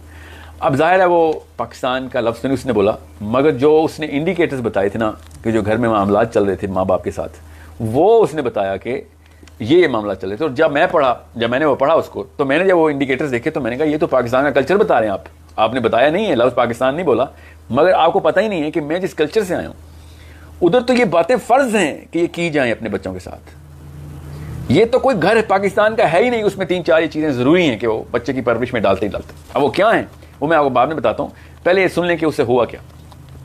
उसने कहा कि ये माँ बाप जो हैं ये 3-4 चीज़ें ऐसी करते हैं जिसकी वजह से ह्यूमन माइंड जो ब्रेन है उसका एक ख़ास ग्लैंड है, वो ग्लैंड हर वक्त इमरजेंसी जो है ना, इमरजेंसी नाफिज करके रखता है जिस्म के अंदर, और वो ग्लैंड एक खास नर्वस सिस्टम को ट्रिगर कर देता है। 2 ही तो नर्वस सिस्टम है, 3 है मोटे मोटे, दो के एक पैरासिम्पैथेटिक नर्वस सिस्टम है और एक सिंपैथेटिक नर्वस सिस्टम है। जब एक बंदा इमरजेंसी में होता है ना, कोई एक्सीडेंट हो जाता है या कोई ज़लज़ला आता है या कोई गोली चलती है, कोई धमाका होता है या फिर कोई खतरा होता है, कोई एक चीज़ का डर होता है, किसी भी चीज़ का डर हो, चाहे जिन का हो, चाहे वो बॉस की तरफ से गलत ईमेल आ गई है वार्निंग की, जो कुछ भी हो, जैसे इमरजेंसी नाफिज होती है तो इंसान का जो नर्वस सिस्टम है ना वो इमरजेंसी के लिए तैयार कर देता है जिस्म को। और उस दौरान एक खास केमिकल ट्रिगर होता है दिमाग से, pituitary gland orders the kidneys, गुर्दों के ऊपर लगे हुए 2 ग्लैंड्स, एड्रिनल कोर्टेक्स और एड्रिनल मेडुला, इन दोनों को वो फिर ऑर्डर करता है कि भैया भागने के लिए या लड़ने के लिए तैयार हो जाओ। और 2 ही काम आते हैं उस नर्वस सिस्टम को, या लड़ाई करेगा या भागेगा, इधर इज गोइंग टू फाइट और is going to flight literally. तो वो ये आपको क्यों बता रहा हूँ, क्योंकि जब ये केमिकल कोर्टिसोल का जिस्म में आ जाता है तो ब्रेन उस वक्त बंद हो जाता है, क्योंकि ब्रेन ने इस वक्त सिर्फ और सिर्फ एक काम करना होता है। बाकी का जो छोटा सा हिस्सा है लिम्बिक सिस्टम का, वो मसल्स को तैयार करता है कि यार लड़ाई करेगा तो भागेगा, दैट्स इट। इस केमिकल को कोई काम नहीं आता। सो जब ये केमिकल नसों में होता है तो ब्रेन को पता होता है कि इस वक्त जो है ना वो सिंपैथेटिक नर्वस सिस्टम ऑन है, तो बाकी के फंक्शन बंद कर दो। यहाँ तक कि उस दौरान आपकी हार्ट रेट बदल चुका होता है, आपके नाखून बढ़ने बंद हो चुके होते हैं, क्योंकि नाखून जो है ना वो जो ग्रोथ है किसी भी चीज़ की वो GTX से होती है। GTX is a growth chemical. Growth chemical जो है वो पैरासिम्पैथेटिक नर्वस सिस्टम का केमिकल है। वो आम, जैसे मैं अभी पैरासिम्पैथेटिक नर्वस सिस्टम इस्तेमाल करके आपसे बात कर रहा हूँ। सो आपके बाल बढ़ना बंद हो जाते हैं, हर चीज़ की एनर्जी ना ब्रेन ट्रांसफ़र करता है जिस्म को कि भाई इस वक्त मसल्स को ताकत चाहिए, भागना है हमने या लड़ाई करनी है। तो मसल्स जो है ना वो ग्लूकोज चाहते हैं और ये कोर्टिसोल ग्लूकोज जो है ना वो प्रोवाइड करता है मसल्स को, दैट्स इट। इस वक्त और एनर्जी जितनी भी है ना इंसान की वो वहाँ पे फोकस कर दी जाती है। अब मसला क्या होता है, ये तो बड़ी अच्छी बात है, आप कोई मतलब हिरन शेर को देखेगा तो उसको भी कोर्टिसोल ट्रिगर होता है, तो मसल नहीं तेज होंगे तो भागेगा कैसे, तो सर्वाइवल के लिए बहुत ज़रूरी केमिकल है। मगर इसका नुकसान ये है कि जब कोर्टिसोल ऑन होता है ना तो GTX बंद हो जाता है। मैंने जान के GTX बोला, इसको आप लोग थायराइड कहते हैं ना, यहाँ पे ग्लैंड होते हैं, ये ग्रोथ हर नए मरते हुए सेल को नया सेल प्रोवाइड करना इनका काम होता है, ब्रेन का भी, स्किन का भी, बोन, एवरी सिंगल सेल। सो चूँकि ये उस वक्त ऑफ होता है जब कोर्टिसोल ऑन होता है, तो जब तक कोर्टिसोल खून की नसों में रहेगा तब तक GTX बंद रहेगा। सो ही सेड के बाद सुने, ये एक मसला जो है ना ये बड़ा डीप लेवल पे है। माँ बाप अगर बच्चे को किसी लेवल के ऊपर ऐसी को खबरें दे रही है, उसको ऐसी किसी चीज़ में इन्वॉल्व कर दिया या ऐसा इंटरफेस खोल दिया है जो घर के मसाइल के बारे में है, या आपस में लड़ाई करते हैं, बाप माँ को मारता है या माँ बहुत ज़्यादा गाली गलौज करती है, तो बच्चा उस वक्त खतरे में आ जाता है, और ख़तरे में आता है तो कोर्टिसोल ऑन हो जाता है। जब कोर्टिसोल ऑन होता है तो ग्रोथ हार्मोन बंद हो जाता है, और भी बड़े हार्मोन्स बंद होते हैं। आई am not gonna go in that detail, ये साइंस का सेशन नहीं है, मैं आपको मोटा मोटा लुइजियाना एक्सपेरिमेंट बता रहा हूँ। सो उसने कहा कि ये 3-4 काम जो है ना ये तो जो ये लोग कर रहे हैं ना, ये बात अमीर गरीब की नहीं है। अगर अमीर के माँ बाप भी करेंगे ना तो, क्योंकि कोई 8 और 9 टोटल 8 और 9 ऐसे केसेस जो अमीर के बच्चे ही फेल हुए थे, उसने उनकी 100% टैली की कि इनके घर में भी देखो यही मामला चल रहा है। अब फितरतन बात है ना ये कि गरीब के घर में ज़्यादा मसाइल इसलिए भी होंगे क्योंकि वो फाइनेंशियली सफ़र कर रहा है, तो फिर और ज़्यादा मसले मसाइल बढ़ भी जाते हैं उससे, और एनजाइटी बढ़ती है तो फिर स्ट्रेस बढ़ती है तो फिर रैशनल कम हो जाता है। अब होता क्या है पाकिस्तान में, अब मैं पाकिस्तानी क्यों कहा था इनको, अब मैं आपको बताता हूँ। पाकिस्तान के हर घर में आप गौर से देख लें, अपने अपने घर का मुआवजा करें, 99% की बात करूँ, वो 1% एक्सेप्शन प्लीज मुझे कॉमेंट ना करें। तो वो करते क्या है, माँ अपने शोहर की गिबत बच्चों से कर रही होती है कि मैं बड़ी मजलूम हूँ, तेरी दादी ने या तेरी पुप्पो ने मेरा तो जीना हराम किया, तुझे नहीं पता, ये साजिशें करते रहते हैं। फिर तेरा बाप 2 नंबर आदमी है, तेरी माँ 2 नंबर औरत है। हर बंदा घर में अपने बच्चों को ऐसे अपनी तरफ करने की कोशिश कर रहा है जैसे कि पता नहीं कौन सी गेम है जिसमें वो जीतना चाह रहा है, उसमें उसको बच्चे चाहिए। और पाकिस्तान के कल्चर की एक सबसे बड़ी खुसूसियत यह है कि हम लड़की को शुरू से ही ये ट्रेनिंग देते हैं, पैदा होते ही, कि इसकी शादी की तैयारी हो रही है। अब उसको पता होता है कि उसकी दुनिया में आने का मकसद ही शादी है। अब जिस बंदी की शादी नहीं हो रही थी उस बेचारी का कोटरल वैसे ही ऑन होता है, और जब शादी हो रही है तो उसके बाद घर वाले उसको, जब ससुराल होता है उसको पता चलता है कि यार इसके लिए तैयार करे थे मुझे आप, इधर तो सिर्फ जंग का माहौल है खाली। और फिर जहेज से शुरू होने वाली बात बच्चों के थ्रू अपने सर्वाइवल के लिए वो बेचारी लड़ती है, तो वो ज़ाहिरन फितरतन फिर अपने बच्चों को जरगमाल बनाती। It is not just even though it is her fault, इसमें कोई शक नहीं है कि गलती उसी खातून की है, मगर उसके फैक्टर्स और भी बहुत हैं, सिर्फ उसकी गलती नहीं है। सो व्हाट हैपेंस इज कि वो फिर ऐसी कहानियां शुरू करती है अपने बच्चों के सामने ताकि उसके बच्चे बड़े होकर उसके सर्वाइवल का साथ बन सके। ये सब it's a natural process that this culture is going through. ये वाहिद मुल्क है इंडिया पाकिस्तान का जहां पे 22 करोड़ चाचे और ताए विलन निकल आए, 22 करोड़ पुप्पोस जो है ना वो 2 नंबर निकल आई। ये पाकिस्तान वाहिद इतना बड़ा सैंपल है कि गिनीज बुक में और नोबेल प्राइज में हमें नॉमिनेट होना चाहिए कि यार इस लेवल की हमारे पास एक यूनिफॉर्मिटी है कि हर घर का चचा, हर घर की पुप्पो, हर घर की दादी जो है ना वो हर घर की अम्मी के खिलाफ है, और हर खाला और हर मामू जो है वो फरिश्ता निकल आए। This is one of the indicators of the Louisiana experiment. And I was like यार ये तो हमारे बच्चे लगते हैं जो फेल हो रहे हैं। दूसरी बात, बिजली का बिल इतना आ गया है और तुमने एसी लगा के रखे हुए हैं, तुम्हें पता नहीं है बाप किस लेवल के ऊपर, और फिर बाप की तमाम तो जो नेक माएँ हैं वो बाप की तमाम तर जो कमियां हैं वो बेचारी को बताते हैं बच्चों को कि you are surviving on the brink of extinction, किसी भी दिन तुम एक्सटिंक्ट हो जाओगे, हमारी फैमिली का नाम निशान मिट जाएगा। हर एक चीज के ऊपर बच्चे को इमरजेंसी में रखा होता। अब ये जो लुइजियाना एक्सपेरिमेंट है उसमें भी उन्होंने ये बताया कि यार बात यह है कि 1 नैनोलीटर पर मिलीग्राम, 1 नैनोलीटर पर मिलीग्राम मेरे दिमाग ने अगर ट्रिगर करवा दिया कोर्टिसोल का तो 40 मिनट तक वो मेरी खून के नसों में ही रहेगा। 40 मिनट के बाद उसका विड्रॉल शुरू होगा। अब एक बंदे को इस लेवल का खतरा डाला जाए जो उन बच्चों को डाला गया था कि हर बात पे माँ बाप की लड़ाई हो रही थी। और मैं आपको साइकोलॉजिकली बता रहा हूँ कि एक घर जिसमें बाप अपने बच्चों के सामने माँ को कुछ कह दे और ऊंची आवाज़ में या फिर नाउज़ बिल्ला हाथ ही उठा दे और उसको अब्यूज़ कर दे, उसके बच्चे कई कई साल तक अपना नॉर्मल नर्वस सिस्टम अचीव ही नहीं कर सकते। वो अपने बाप को खाली देखते हैं ना, खाली देखते हैं, उसके बाद उनको वो उनकी इमरजेंसी नाफिज हो जाती है। They are under that influence all the time. अब उससे होता क्या है, उससे फिर वो जो छोटा बच्चा है वो हर वक्त इमरजेंसी में रहता है और उसका ग्रोथ हार्मोन बंद होता है। अब ग्रोथ हार्मोन बंद होता है तो ब्रेन के जो सेल्स उस वक्त चाहिए होते हैं ना, वो ब्रेन के ग्रोथ के सेल्स होते नहीं और ब्रेन छोटा रह जाता है। और ये एस्पेक्ट इमेजिंग में नजर आया कि 20% दिमाग का साइज छोटा कर दिया हमने। अब छोटे दिमाग का बंदा फिर छोटी हरकतें करता है, छोटी सोच का बंदा फिर अपनी छोटी औकात में ही रहता है। इस वजह से ज्यादातर लोग जो कि हमारे बच्चे हैं उनको छोटे से छोटा करी जा रहे हैं। अब वो जो मज़ारों में बाहर से कप लगाते हैं ना, मज़ार में वो बच्चा दे आते हैं, पाकिस्तानी है ना जो मज़ारों में बच्चा दे के आते हैं, वो ब्राज़ील में तो नहीं होता ना, हमें मानना तो पड़ेगा, हमारे ही कल्चर के ही लोग हैं कि पीर साहब को बच्चा दिया, उसने लोहे का कप लगा दिया। असल में वो पीर साहब तो 10 या 12 हज़ार बच्चे साल के कप लगाते हैं। हम करोड़ों बच्चों को अंदर से ये कप लगा रहे हैं ताकि वो ब्रेन बड़ा ना हो जाए। कैसे? हर वक्त अपने घरेलू मामलात बच्चों से डिस्कस कर रहे होते हैं, अपने अरमान और रोने के दास्ताने, अपने जुल्म की, और you know every single thing is our children are the spectators of this grand movie that is played every single time. यहाँ तक कि मैंने खुद अपनी केस स्टडीज़ में, मेरे अपने कंट्रोल ग्रुप्स में, फोकस ग्रुप्स में माओं को जस्टिफाई करते देखा है कि इनके बाप को पता होना चाहिए, इन बच्चों को पता होना चाहिए इनका बाप 2 नंबर आदमी होना चाहिए। 13वें साल से पहले तो कोई चक्कर ही नहीं है कि आपने अपने बाप, अपने शौहर को और अपनी बीवी को एक सेलिब्रिटी की ट्रीटमेंट देनी है अपने बच्चों के सामने। बहुत मुश्किल काम है पाकिस्तानी कल्चर में, बहुत मुश्किल काम है। मगर अपनी बेटियों के सामने तो अपनी बीवी को आपने ऐसे ऐसे इज्जत देनी है जैसे कि कोई अल्लाह का फरिश्ता आया हुआ है, और अपने बच्चों के सामने, तमाम बच्चों के सामने, अपने शौहर को भी। ये कोई छोटा सा हुक्म नहीं था आपस में सिला रहमी का, पूरी केमिस्ट्री का डिजाइन था अल्लाह ताला का। अल्लाह ताला ने कहा ना कि मैं तुम्हें तुम्हारे अंदर निशानियां दिखाऊंगा कि ये किताब हक की है। ये फी अनफुसिकुम कि मैं आपको एक टैली दे रहा हूँ। So when we are actually involving our kids, we are shrinking their brains, and 18वें साल के बाद उसका ब्रेन साइज जो है ना वो 40वें साल की स्टेज में कहीं एक फाइनल जस्ट लेगा। 15th ईयर के बाद जितना ब्रेन बनना था बन चुका है, और 7वें साल में तो उसने इतने ज़्यादा एक्सेस में उसको पॉजिटिविटी चाहिए होती है ताकि ब्रेन ग्रोथ हो सके उसकी। सो सक्सेस तो बहुत दूर की बात है।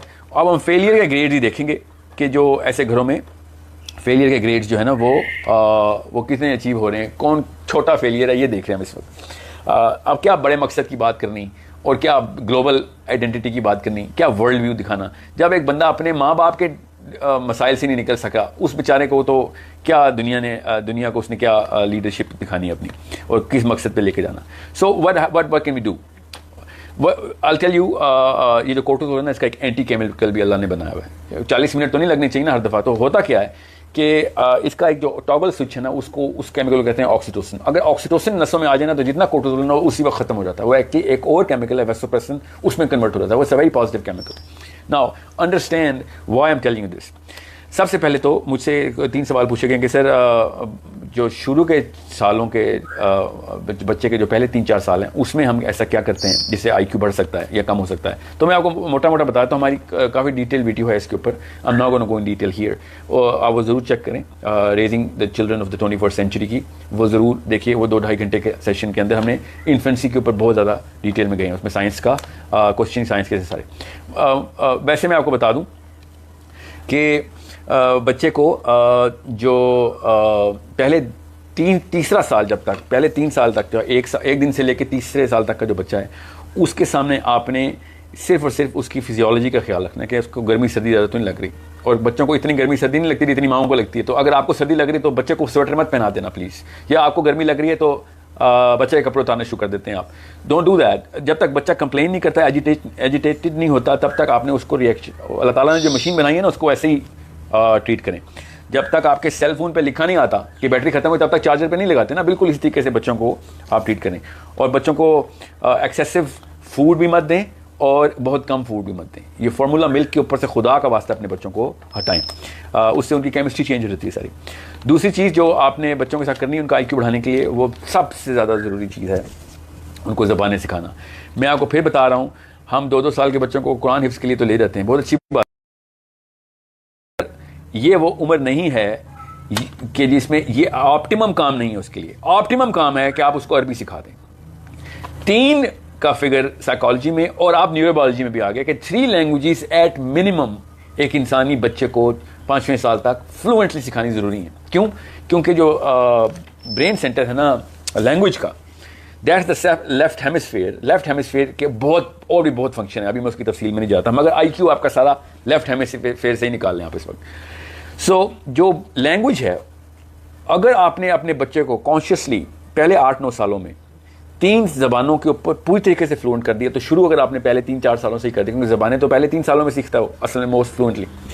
सो 3 from 2 to 7 अगर आप उसके ऊपर लिंग्विस्टिक्स के ऊपर काम कर रहे हैं ना, 2 to 7 और प्रॉपरली कॉन्शियसली काम कर रहे हैं, उसको वो माहौल दे रहे हैं। यूट्यूब पे आप लैंग्वेज नहीं सिखा सकते बच्चे को।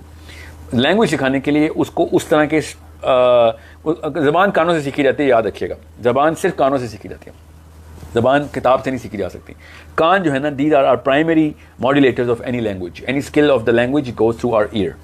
सो बच्चे को फिर उस तरह के दोस्त और माहौल में डालना पड़ेगा कि जो वो ज़बान सीखते हैं, वो स्पेनिश हो, फ्रेंच हो, अरबी हो, अंग्रेज़ी हो, उर्दू हो। जब तक कि वो कानों से सुनेगा नहीं उस ज़बान को, तब तक वो एडियर नहीं करेगा। उसको किसी किस्म की टीचिंग की ज़रूरत नहीं होती। अल्लाह ताला का इतना बड़ा मौजज़ा है कि इंसानी बच्चा जब ज़बान सीखता है, साइंस जितनी रिसर्च इसके ऊपर हुई है किसी की नहीं हुई अभी तक। साइंस के पास वो प्लेटफॉर्म नहीं है जिस पर वो बैठ के कि ये वजह है जो ज़बान सीख लेते हैं हम। इतना कॉम्प्लेक्स एल्गोरिदम है एक ज़बान का, और 2 साल का बच्चा वो सीख रहा है, अनइमेजिनेबल है।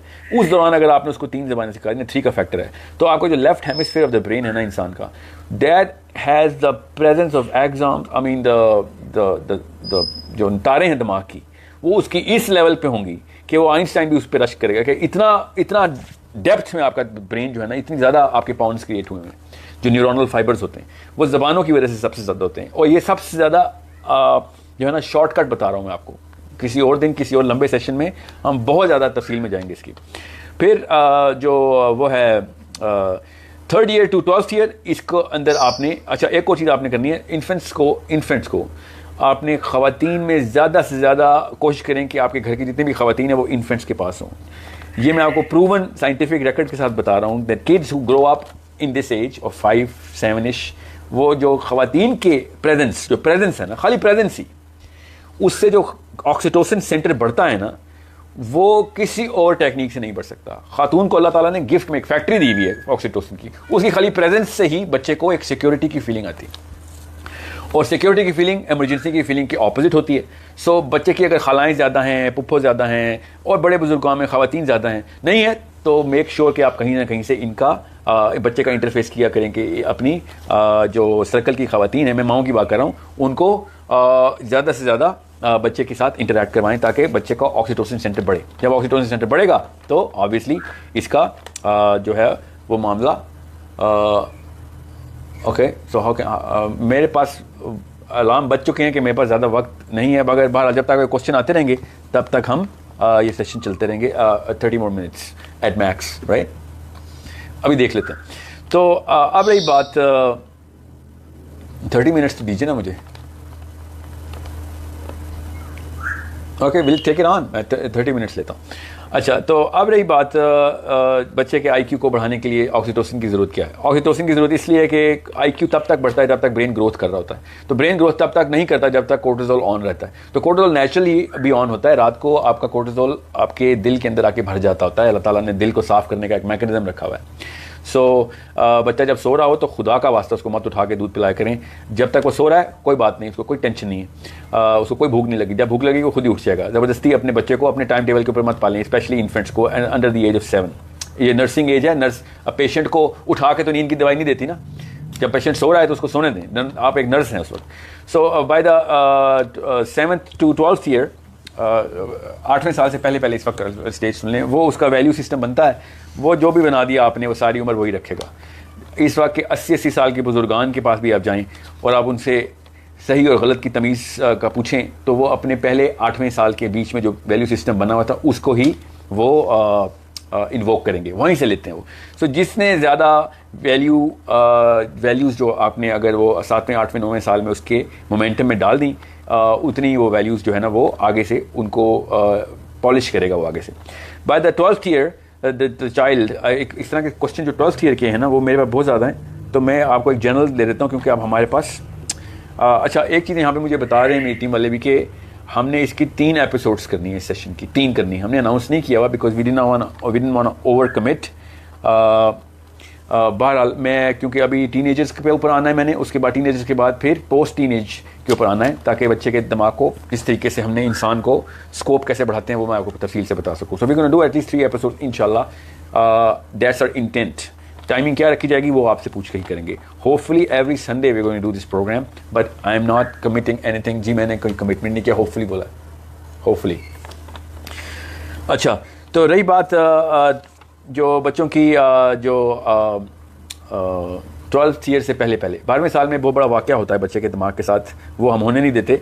वो है उसका प्री फ्रंटल कॉर्टेक्स जो है ना, ये उस वक्त बनता है जब वो 12 साल, उससे पहले वो बनता ही नहीं है। सो 12वें साल से पहले आपको मैं बता रहा हूँ कि आपने क्या क्या चेक लिस्ट रखनी है। उसके बाद पॉइंट ऑफ नो रिटर्न आ जाता है। 12वें साल के बाद आप 40वें साल में एक और चेंज आएगी, उसके बाद कोई चेंज नहीं आती ब्रेन की। सो सबसे पहले तो आपने बच्चे की जो 7th to 12th ईयर की जो स्टेज है ना उसको बहुत बहुत केयरफुली देखना है। इसको एज ऑफ एसोसिएशन कहते हैं। इस दौरान बच्चा आपसे 1 करोड़ सवाल करेगा जो कि इंतहाई डरावने किस्म के होंगे, क्योंकि इस दौरान ब्रेन जो है ना अपना सेंट्रल ब्रेन बन चुका है 3rd ईयर में ना, उसके पॉन्ड्स क्रिएट हो रहे हैं, हेमिस्फीयर क्रिएट हो रहे हैं। हेमिस्फीयर क्रिएट होने का मतलब होता है उसका नियो कॉर्टेक्स बन रहा है, बाहर वाला रिंग बन रहा है, और बाहर वाला रिंग बनने का मतलब अब वो अपना IQ गेन करने की कोशिश कर रहा है।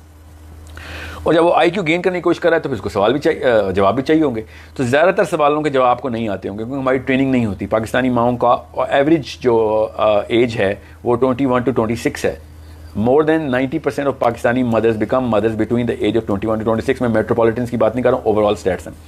सो 21 और 26 साल की एक खातून ने ये तो नहीं बताना कि मैं दुनिया में क्यों आया हूँ और मेरा दुनिया में आने का क्या मकसद है, अल्लाह ताला ने क्यों बनाई दुनिया, और ये बात सही क्यों है। ये वाले सवाल आप उसने शुरू कर देने। और ये मैं आपको फिर बता दूँ, अमूमी इलाज पाकिस्तान में इन सवालों का एक थप्पड़ है, सुबह दोपहर शाम।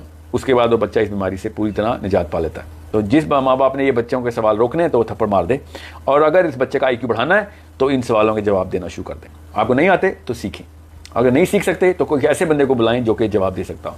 ये नहीं हो सकता कि ऐसे सवाल मत किया करो, या ये गुनाह है इस तरह के सवाल पूछना। बच्चे के लिए कोई गुनाह नहीं है, 7 साल से पहले कोई बच्चा गुनाह कर ही नहीं सकता। ये आपको नहीं पता तो इस्लाम आप तक पहुंचा ही नहीं। 7 साल का बच्चा गुनाह कर ही नहीं सकता, उसको उस पर कुछ भी चीज़ गुनाह के ज़ुमरे में नहीं डाल सकते आप। Okay, so it is something which is, और वो बेचारा सिर्फ सवाल ही कर रहा है इस वक्त। अगर उसको सवालों के जवाब ना मिले तो उसने सारी उम्र किसी से नहीं करने, बिकॉज उसके बाद उसने इन सवालों को छोड़ के ये देखना है कि घर में शाहरुख खान और सलमान खान की फिल्में चल रही, क्यों ना मैं वही देखूं यार, अम्मी अब्बू तो वही देखते रहते हैं हर वक्त। लेट्स जस्ट आस्क अबाउट कि अगली फिल्म कब आ रही है, ये छोड़ेंगे दुनिया को क्यों बनाया अल्लाह ने।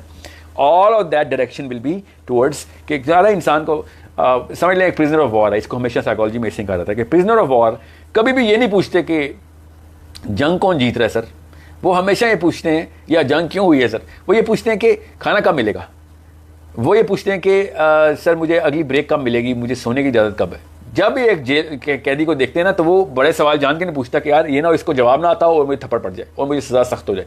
वो सिर्फ और सिर्फ अपने सर्वाइवल के सवाल पूछता है। सो अगर माँ बाप ने थप्पड़ से ट्रेनिंग की हुई है तो बच्चा उस वक्त जेल का कैदी है, वो सिर्फ अपने सर्वाइवल के सवाल पूछ रहा है आपसे, और अमूमी तौर पर सवाल पूछना बंद कर देता है। और वो अमूमी तौर पर आप लोगों को एक लफ्ज़ बता दिया गया है कि, और ये गूगल पे पूरी दुनिया में मशहूर हुआ है, इवन दो साइंटिफिक बेस कोई नहीं है कि एक बच्चा इंट्रोवर्ट है मेरा, ये चुप है, वो बच्चा इंट्रोवर्ट, दुनिया में कोई इंसान इंट्रोवर्ट अल्लाह ने पैदा ही नहीं किया। और अगर आप समझते हैं कि आपका बच्चा इंट्रोवर्ट है तो आप उस बच्चे को अपनी टाइप के किसी सब्जेक्ट में और अपनी टाइप के दोस्तों में देखेंगे तो आप हैरान रह जाएंगे कि ये तो दुनिया का सबसे बड़ा एलोक्वेंट और ऑरेटर है, ये तो चुप ही नहीं करता, अपनी मर्जी की बातों में बहुत शौक से बातें जो है ना वो खिताब करता है।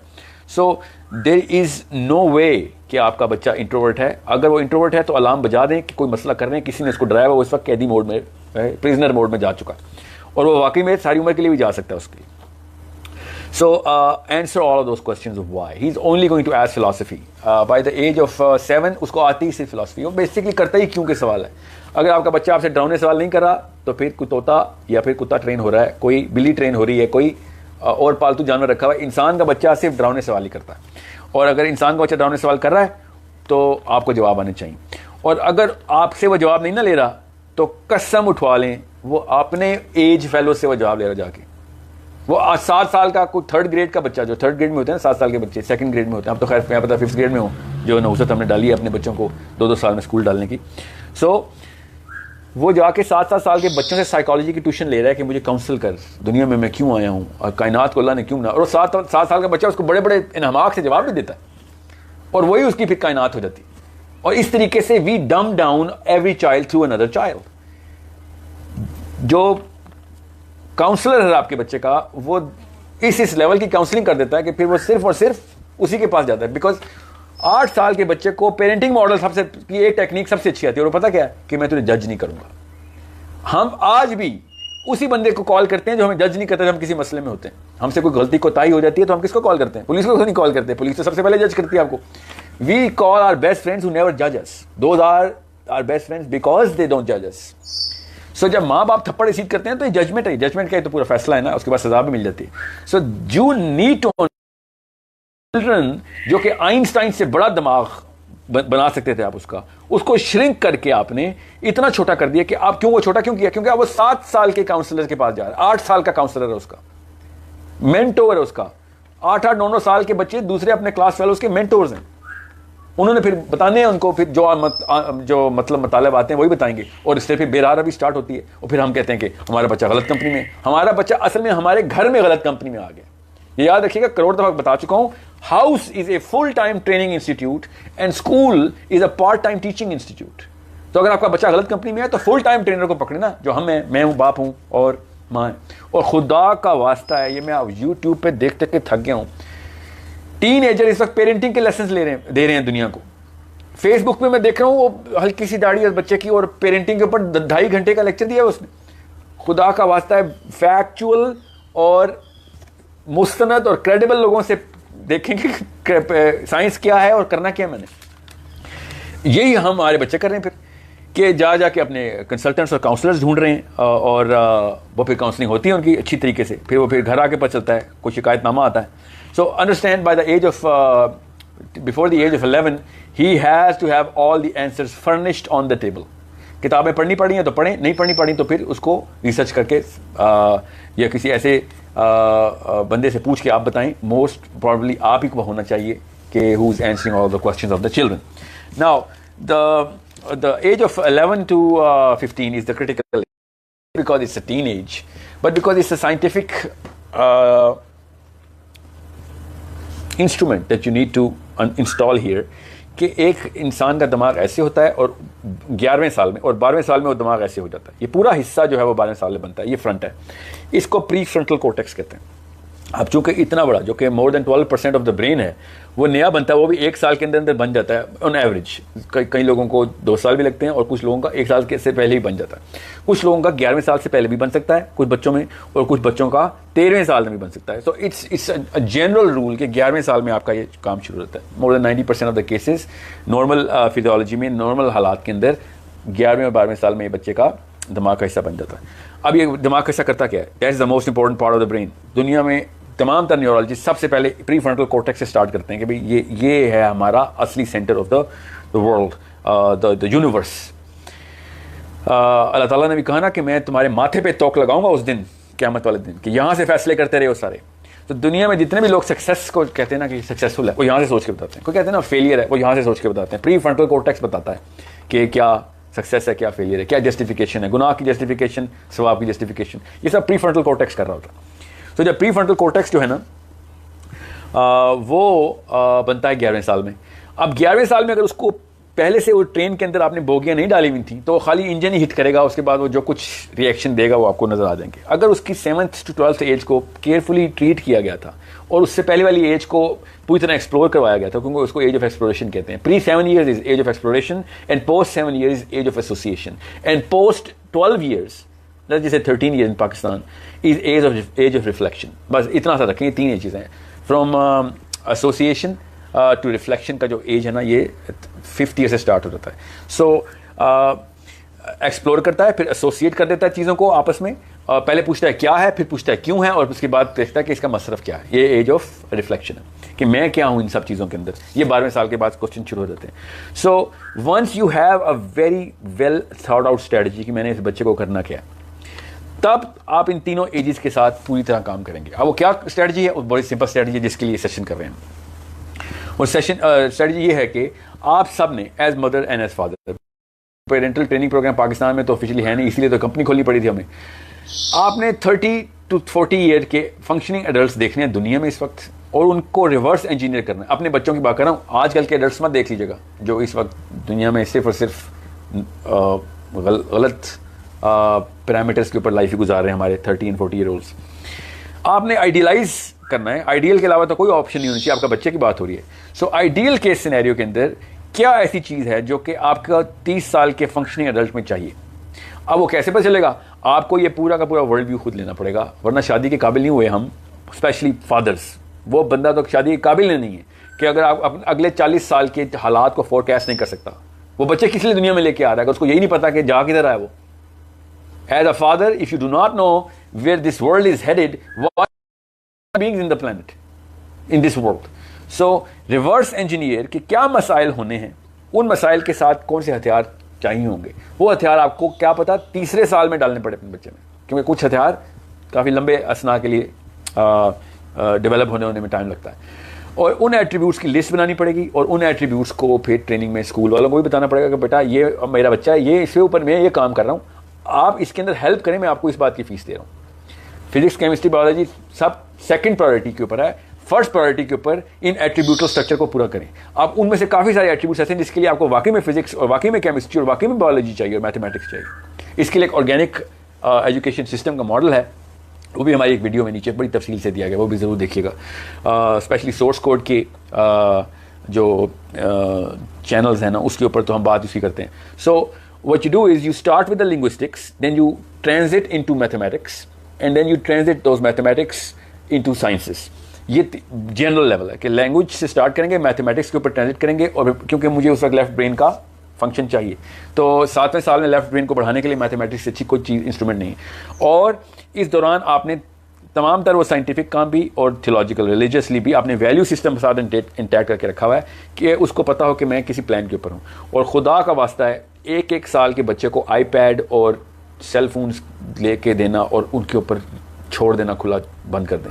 मेरे पास वक्त नहीं है, अगली किस्त में हम ज़रूर कवर करेंगे फेटल एरर्स जो कि हमने वेस्टर्न कल्चर से और इस टेक्नोलॉजिकल एज की वजह से अपने घरों में घुसा लिए। ऐसे ऐसे वायरस हैं, कोरोना बेचारे ने वायरस क्या मारना, जो सेल फोन आपके बच्चे के साथ आपके दिमाग को श्रिंक कर रहा है। सो अभी मैं उस तरफ तफसील में नहीं जाऊँगा because we are going to take the questions which are coming live and the rest of the question जिनके क्वेश्चन आंसर नहीं ना हो रहे उनको अगली किस्त में हम जरूर कैटर करेंगे। I don't want to do a 3 hour session because आपको पता है कि 3 घंटे के सेशन के ऊपर कोई जो है वो जो रिटेनेबिलिटी ऑफ द ऑडियंस है वो होती नहीं। सो understand how important this is for me, for you and मैं क्वेश्चंस लेता हूँ ताकि मैं आपको साथ साथ उसके आंसर भी क्विक स्पीक के अंदर देना शुरू कर दूँ। सो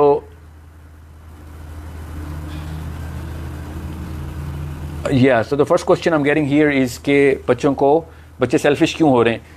बच्चे सेल्फिश और लेथार्जिक और सुस्त और काहिल और सहल पसंद इसलिए हो रहे हैं बिकॉज हमने उनके एक डोपामीन का एक केमिकल है हमारा, मैं उसकी तफसील में अगली किस्त में जाऊंगा, हमने उस केमिकल को ओवर ड्राइव में ले गए हैं और वो केमिकल है ही सिर्फ इसलिए कि वो इंसान को सेल्फिश कर सके।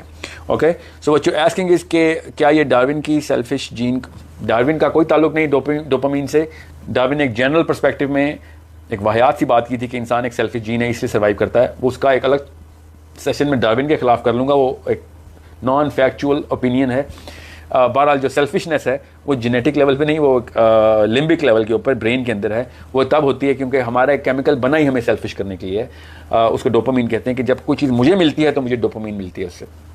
सो मैं आपको आसान करके बता दूं डोपामीन का कि इतना कोई लीथल लेवल पे हम ले गए इसको कि जो सेल्फिशनेस है अभी तो आपने देखी नहीं है। अभी तो वी फोरकास्टिंग, मैंने अभी सोर्स कोड का एक प्रोग्राम किया है इस्लामाबाद में बिफोर कोरोना, जिसमें हमने फोरकास्टेड रिजल्ट्स भी बताए कि इतने % डिवोर्स रेट बढ़ने वाला है पाकिस्तान का अगले 10 सालों में, इतने घर से भागने वाले बच्चे, इतने खुदकुशी के केसेस, बिकॉज डोपामीन की ओवर ड्राइव हमने इतने % बढ़ा दी हुई है। सो अभी मैंने लोअर केसेस बताए थे और मैं आपको फिर बता दूं, हर 10 में से 1 बच्चा अभी जो हमारे बच्चे पल रहे हैं, हर 10 में से 1 जो है वो सुइसाइडल हो चुका हुआ है। हर 10 में से 3 बच्चों की तलाकें फोरकास्टेड हैं। अल्लाह ताला हम पे आसानी रखे ऐसा ना हो, मगर 2 सेल्फिश बंदे आपस में रिश्ता नहीं निभा सकते तो 2 डोपामीन एडिक्ट्स आपस में सिर्फ तलाक ही को करेंगे और इसीलिए डिवोर्स रेट बढ़ भी रहा है। आप उसको प्लॉट करके देखें, हमने प्लॉट करके बताया कि जहाँ जहाँ पे इस तरह की टेक्नोलॉजी को बचपन से इंट्रोड्यूस कराया गया था या ज़्यादा सालों तक रहे थे, उनके डिवोर्स रेट्स देखें, उनके रन अवे चाइल्ड्स देखें, उनकी सुइसाइडल टेंडेंसीज देखें। और Japan is just a minor example. मैं स्कैंडिनेविया तक को आप केस स्टडी में डाला हुआ है ताकि सब लोगों को ये ना लगे कि जापान तो सिर्फ डोपामीन का था ना इसलिए सुइसाइड बढ़ी है। जापान को छोड़ें, बाकी की तमाम दुनिया में भी डिवोर्स रेट्स कहाँ से कहाँ पहुँच गए हैं और वो इसलिए हुए हैं बिकॉज हमने डोपामीन के 5 सेंटर होते हैं। मैं तफसील में इस सेशन में नहीं जा सकता, उन 5 में से 1 सेंटर है ही सिर्फ इसलिए, बाकी के 5 भी अपने लिए हैं, मगर 1 सेंटर सिर्फ इसलिए कि मेरी तारीफें होती रहें, मेरा काम पूरा होता है, बाकी दुनिया जो मर्जी करती रहे। तो पाकिस्तान में आप देख लें क्या मसाइल हैं, हर इंसान को मसाइल हैं कि जब इंसान सेल्फिश होता है तो फिर वो अपनी सक्सेस की बातें करता है और असल में जो सक्सेस है ना वो आपकी सक्सेस तो है नहीं। दूसरा क्वेश्चन मैं आपको लेता हूं, मैं डोपामीन को अगले सेशन में कवर करेंगे। What is the 1 line definition of success and where do you find it. बड़ा अच्छा सवाल है। एक डेफिनेशन ऑफ लाइन में बताएं कि सक्सेस की डेफिनेशन कहाँ से मिलेगी, तो मैं आपको बता देता हूँ कि the finest most eloquent definition of success is found in the death beds of hospitals when old people are dying. उनसे जाके पूछ लें, वो आपको बता देंगे पैसे की वक़्त और हैसियत, वो आपको बता देंगे शोहरत और फेम एंड फॉर्चून की हैसियत, वो स्टेटस को के सारे मतलब बता देंगे। जो बुजुर्गान मर रहे हैं ना अस्पतालों में, जाएं पूछ लें उनसे कि अगर आपको मौका मिले तो क्या करेंगे। उनमें से किसी एक ने भी कह दिया ना कि मैं अरबपति बनूंगा, तो फिर मैं बता दूंगा आपको कि हाँ यार फिर सक्सेस के अंदर पैसे भी डाल देते हैं। वो आपको असल में बताएंगे। मैं आपको बताता हूँ कि सक्सेस किसको मैं कहता हूँ, मैं आपको ये बता रहा हूँ कहाँ से आपको जाके पूछनी है। अभी जो स्टीव जॉब्स जी, जो आपका मशहूर तरीन बिलियनियर, जब वो मर रहा था तो आखिरी लेक्चर उसको सुन के देखें, सबसे अमीर आदमी दुनिया का मर रहा है और उसने कहा कि मैंने सारी उम्र ज़ाया कर दी और ये चीज़ नहीं मैंने देखी कि मैं एग्जैक्ट उल्टी डायरेक्शन में भाग रहा था। आखिरी लेक्चर उसका हॉस्पिटल के बेड पे था कि काश मैंने लोगों को दिया होता, लिया ना होता। अभी क्या वो उस लेक्चर का इतना बड़ा असर हुआ फिर कि दुनिया में 2200 बिलियनियर्स हैं इस वक्त, 2200 बिलियनियर्स हैं ऑफिशियल। उनका एक क्लब बना हुआ है क्योंकि जब आप बिलियन डॉलर बनाएंगे आपको भी इनवाइट कर लेंगे। वो एक सिर्फ उन्हीं का क्लब है। साइन किया, प्लेज क्या साइन किया कि हम अपनी दुनिया, अपनी लाइफ में ही ना ये पैसे वापस देके जाएंगे। This is going to create problems for our dependents. इतना बड़ा प्लेज साइन किया कि अभी बिल गेट्स ने क्या कहा, अभी बिल गेट्स जो मशहूर है कि मैं अपने बच्चों को 10-10 मिलियन डॉलर दे रहा हूँ 80 बिलियन डॉलर में से, कि यार इससे ज़्यादा मैं तुम्हें दूंगा, वरना तुम्हें मैं तबाह कर रहा हूँ। खाली तुम्हारे अंदर से मैं निकाल रहा हूँ, हिम्मत निकाल रहा हूँ, मेहनत निकाल रहा हूँ, डिसिप्लिन निकाल रहा हूँ, आजिज़ी निकाल रहा हूँ, सारा कुछ निकाल। अगर मैंने पैसे डाल दिए तो ये इतने अचीव करने के बाद उनको हैसियत पर चलिए कि पैसा was not the answer, money was not the answer. The actual element of success is when someone who is doing something for the whole globe, the human community, और जब वो मर रहा होता है उसको अपने नीचे अपने सक्सेसर नजर आते हैं ना कि हाँ मेरे मरने के बाद, जैसे अब्दुल सत्तार ईदी है, उसने देखा ना कि मेरे मरने के बाद ये मूवमेंट खत्म नहीं होगी, तो वो सक्सेसफुल मैन है। This is how you measure success, कि जब आप देने वाले हैं तब आप सक्सेसफुल हैं। लेने वाला कोई इंसान आज तक कभी भी किसी भी लेवल में सिवाय अपनी किताबों के सक्सेसफुल नहीं हुआ। आपको मैं एक मिसाल देता हूँ इसकी। आपके वालिदा या वालिद बीमार हों, अचानक आप मुझे फ़ोन करें, मैं आपका बेस्ट फ्रेंड हूँ, और आप मुझे कहीं जल्दी से पहुँच, मेरे अब्बू को अस्पताल लेके जाना है, तो मैं आपसे कहूँ कि यार वो अगर आप मुझे मैं दफ्तर में हूँ तो दफ्तर में मैं 10,000 रुपये पर डे ले रहा होता हूँ, 3 लाख तनख्वाह है मेरी, तो तू अगर 10,000 मुझे दे देगा ना तो मैं आ जाऊँगा, क्योंकि एक फेयर बात है कि मैं पैसे छोड़ के आ रहा हूँ तेरे पास, तो आप मेरे बारे में क्या राय रखेंगे। सो जब आपको पता होता है कि आपकी नेचुरल केमिस्ट्री के अंदर इस चीज़ के बारे में रिपल्शन है, मगर हम अपने बच्चे तैयार कर रहे हैं कि नहीं तू बड़े होके कारून बन, कारून। हालांकि आपके अंदर की केमिस्ट्री बता रही है कि नहीं लेने वाले बंदे को हमारी अंदर की केमिस्ट्री रिपल्स करती है। क्या आती है इससे कि ये तो सिर्फ और सिर्फ अपने बारे में सोचता है और अपने रिसोर्स इकट्ठी करने के लिए आया दुनिया में। सो understand how big of a problem that actually becomes. So again, next episodes we're going to cover money in a lot of detail, क्योंकि मैं तो असल में बात इस पे करना चाह रहा था, मगर my team is very adamant के सवाल पहले लेंगे हम सेशन का, और बाकी किसी हमारे सवाल और आते हैं तो फिर हम उसको प्रायोरिटाइज ही करेंगे ना। So what you need to understand is कि देखिए मैंने आपको शुरू में ना जो सेशन कहा ना, वो 2 बच्चियों की जो मैंने बात की बैरियर यूनिवर्सिटी की, वो मैंने आपको इसलिए बताई ताकि आपको मेरी डायरेक्शन ऑफ दिस सेशन भी पता चल जाए और मेरा फलसफा भी पता चल जाए कि अगर लाहौर की 2 18 साल की बच्चियां एक ख़ास मसले को हल करने के लिए, अपनी ज़िंदगी देने के लिए और माँ बाप कुर्बान करने के लिए भी तैयार है ना, तो हमारे पास जस्टिफिकेशन क्या है? जस्टिफिकेशन क्या है कि हम सिर्फ एक ख़ानदान को, जो अपने बच्चों का ख़ानदान है, इस एक ख़ानदान के बिल्डअप के लिए बाकी लोगों से छीन के जो है ना वो एलिमेंट्स पूरे करना शुरू कर दें। मतलब ये किस स्केल के ऊपर ये बात सही है? दीन के ऊपर तो वाकई है गुनाह कबीरा, और कौन सा ऐसा स्केल है जिसके ऊपर ये बात सही है? तो हमें पता है वो स्केल क्या है। वो स्केल एक मुहिम है जो कि 1600 में चली थी कि माल इकट्ठा करो, बस दुनिया में सिर्फ वही बंदा ठीक है जिसके पास माल है। और वो फिर वहाँ कहाँ से शुरू हुई और बात कहाँ तक पहुँची कि अब अगले 500 साल के लिए माल इकट्ठा शुरू करो। मैं एक टेस्ट लिया अपने एक ट्रेनिंग के दौरान, मैंने कहा कि आपको पैसे चाहिए, ये बता दें कितने चाहिए। तो मैंने कि आपको इतने पैसे चाहिए ना, अगर आपको पता हो, आप एक फिगर लिख दें इतने पैसे चाहिए तो मैं सक्सेसफुल हूँ, तो then okay, then it is one of the indicators. And no worry, and there was a 50 people crowd and more than 50 year old, सारे के सारे थे, सब डिसीजन मेकर और बड़े बड़े इन्फ्लुएंसर्स हैं इस वक्त पाकिस्तान के। एंड जैसे नहीं देख कोई ऐसा जहन में फिगर नहीं आ रहा, क्योंकि हर बंदे को एक ब्लैंक चेक चाहिए कि 100 करोड़ मांग लिए तो काश 200 को मांग लेता, और अगर 200 आ गए तो नहीं ये तो ख़त्म हो जाएंगे, तो क्यों ना मैं इसके इन्वेस्टमेंट करके और पैसे ले आऊँ। There is no limit to money. So कोई ऐसी चीज़ जिसको मनी से लिमिटाइज किया जा सकता हो, यस लिमिट किया जा सकता हो, जहाँ है वो आपकी ज़रूरियात। अगर आपकी ज़रूरियात पूरी हो रही हैं और इतना कुछ है आपकी ज़रूरियात से ऊपर है, तो आप technically on the scale of money तो आप तो बहुत ही सक्सेसफुल आदमी। बट हमने इस तरीके से ना ट्रेनिंग ली नहीं हुई। और मैं आपको जब आऊँगा साइकोलॉजी के ऊपर, क्योंकि अभी हम सिर्फ फिजियोलॉजी की बात करें, तफसील से बताऊंगा कि हमारी साइकोलॉजी किसने बनाई, कैसे बनी, क्यों हम अपने बच्चों को सिर्फ तो सिर्फ एक अनदेखे, अनइमेजरेबल, इनविजिबल एक किसी ऐसी वही के ऊपर हम अपने बच्चों को वो हिदायत देने की कोशिश करें जो वही कैपिटलिज्म के जो फरिश्ते हैं ना, जो शैतान है, वो आके हमें देते हैं, और जो असली वही के थ्रू हमारे पास सारा कुछ आया था वो उसको काउंटर भी करती है। तो हम कहते हैं खैर नहीं, इस वक्त जो सब कर रहे हैं वही करेंगे। सो ये याद रखिएगा कि it is us who diminish the psychology and lower the psychology, and that's how we are ruining the very definition of success. तो बात की बात है कि वो अचीव भी करेंगे कि नहीं। अगला क्वेश्चन है कि पेरेंटिंग का क्या ताल्लुक है बच्चे की सक्सेस से। तो मैं पिछले 1 घंटे से पेरेंट्स ही के ऊपर फोकस कर रहा हूँ। सो आई होप ये क्वेश्चन शुरू में पूछा गया था तो मैं उसको इरसा पूछ रहे हैं कि अब तो मेरी उम्र 27, या पूछ रहे हैं, I don't know it's a girl और बॉय, कि अब तो मेरी उम्र 27 साल की हो गई, अब क्या हो सकता है? 27 साल के हो या 97 साल के हों, आपने अपना जो एपर्चर है ना वो बढ़ाना है। एपर्चर कहते हैं कि आपकी जो लाइट सीकिंग एबिलिटी है कि नूर कितना आ सकता है आपके अंदर, इसको कहते हैं गोल सेटिंग में। सक्सेस के ना फार्मूला के अंदर सबसे पहला फार्मूला गोल सेटिंग होता है, चाहे उसने दीन में सक्सेस लेनी हो चाहे दुनिया में लेनी हो, गोल तो कोई बनाता है। वो गोल सेटिंग को साइकोलॉजी में डिफाइन किया गया है, इसको प्लेटफॉर्म कहते हैं, इसको एपर्चर ही कहते हैं। मेरे पास और क्वेश्चन आई जा रहे हैं, अभी और मत दीजिए प्लीज़, और मैं यहाँ से ले रहा हूँ, और मत दीजिए। अच्छा ये एक दे दें ना, ठीक है एक दे दें। सो साइकोलॉजी में इसको एपर्चर कहते हैं कि गोल सेटिंग का एपर्चर क्या है। और गोल सेटिंग का एपर्चर क्या होता है कि मैं कहाँ जाके ये गोल सेट करता हूँ। अब माँ बाप पैसे पैसे पैसे करेंगे तो फिर मैं पैसों का ही गोल सेट करूँगा। और अगर माँ बाप कहेंगे कि नहीं यार कितने लोगों, जैसे मैं अब्दुल सत्तार ईदी की मिसाल बार बार दे रहा हूँ, उसकी अम्मा ने खुद बताते हैं वो कि कहते हैं मेरी अम्मा मुझे बचपन में क्लास में जाते हुए स्कूल जाते हुए 2 आने देती थी कि बेटा एक आना तेरे लिए और एक किसी और को देना है उसके लिए, कि तेरे लिए नहीं है किसी और को देने के लिए।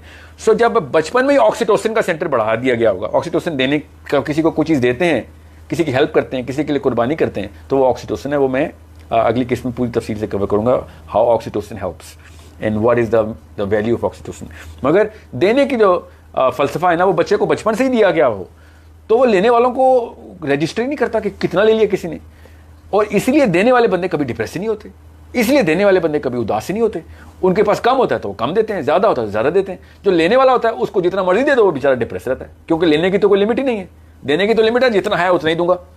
सो I am not trying to tell you, अब ज़्यादातर लोग एलिनेट हो जाते हैं और मुझसे अमूमी तौर पर पूछा जाता है कि सर आप फिलैंथ्रोपिस्ट या फिर क्या आप वो जो फुकरा की नस्ल बढ़ाना चाह रहे हैं। तो मैं सबसे पहले तो सोच बड़ी करें कि सिर्फ पैसे देने की मैं बात नहीं कर रहा हूँ, हर एक को तौला ने पैसे देने भी नहीं है देने के लिए, ठीक है, जरूरी तो नहीं है कि हर बंदे को पैसे हों।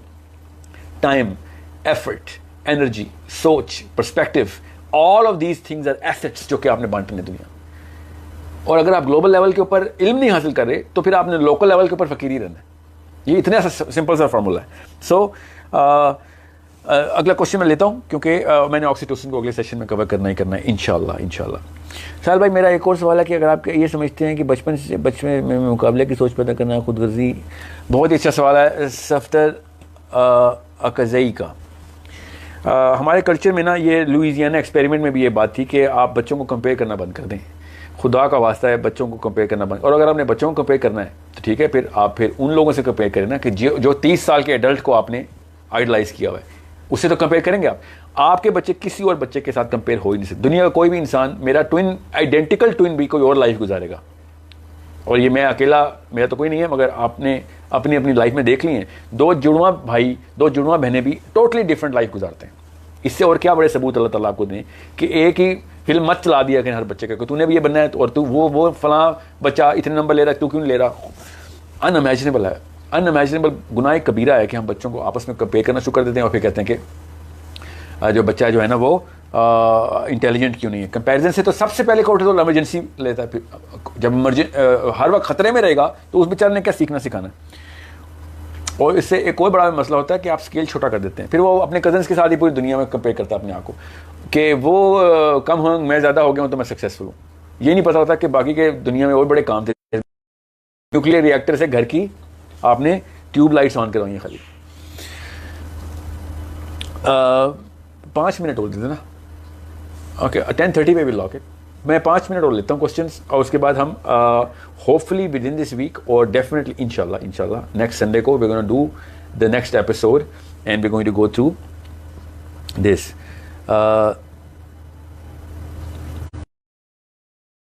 बच्चों को दिमाग कर डैमेज कर चुके हैं तो ऐसे बिहेवियर से तो उनको रिकवरी कैसे कर सकते हैं। ज़रा इट्स एन अमेजिंग क्वेश्चन कि रिकवरी क्या है, समझ लें हमने अब नहीं किया ऐसे। What is the recovery? इसकी रिकवरी का अगला सेशन में तफसील से करूँगा, मगर याद रखिएगा अल्लाह ताला आसानी रखे तमाम बच्चों पे। जिन बच्चों को कर चुके हैं ना तो अब वो brain is not going to grow after certain age, उसकी मैंने एक स्टडी पढ़ी जिसमें उन्होंने IQ ओवर जियोग्राफी और IQ ओवर डेमोग्राफिक लेयर्स बनाया हुआ था। ये 1999-2000 की बात है, when I was an undergrad I guess. So when I study that IQ, हालांकि हमारे रीजन का IQ जनरली सबसे कम है पूरी दुनिया में, and they plotted it after test. कोई ऐसे तो नहीं, किसी ने कोई इमोशनल किस्म की रिसर्च तो थी नहीं।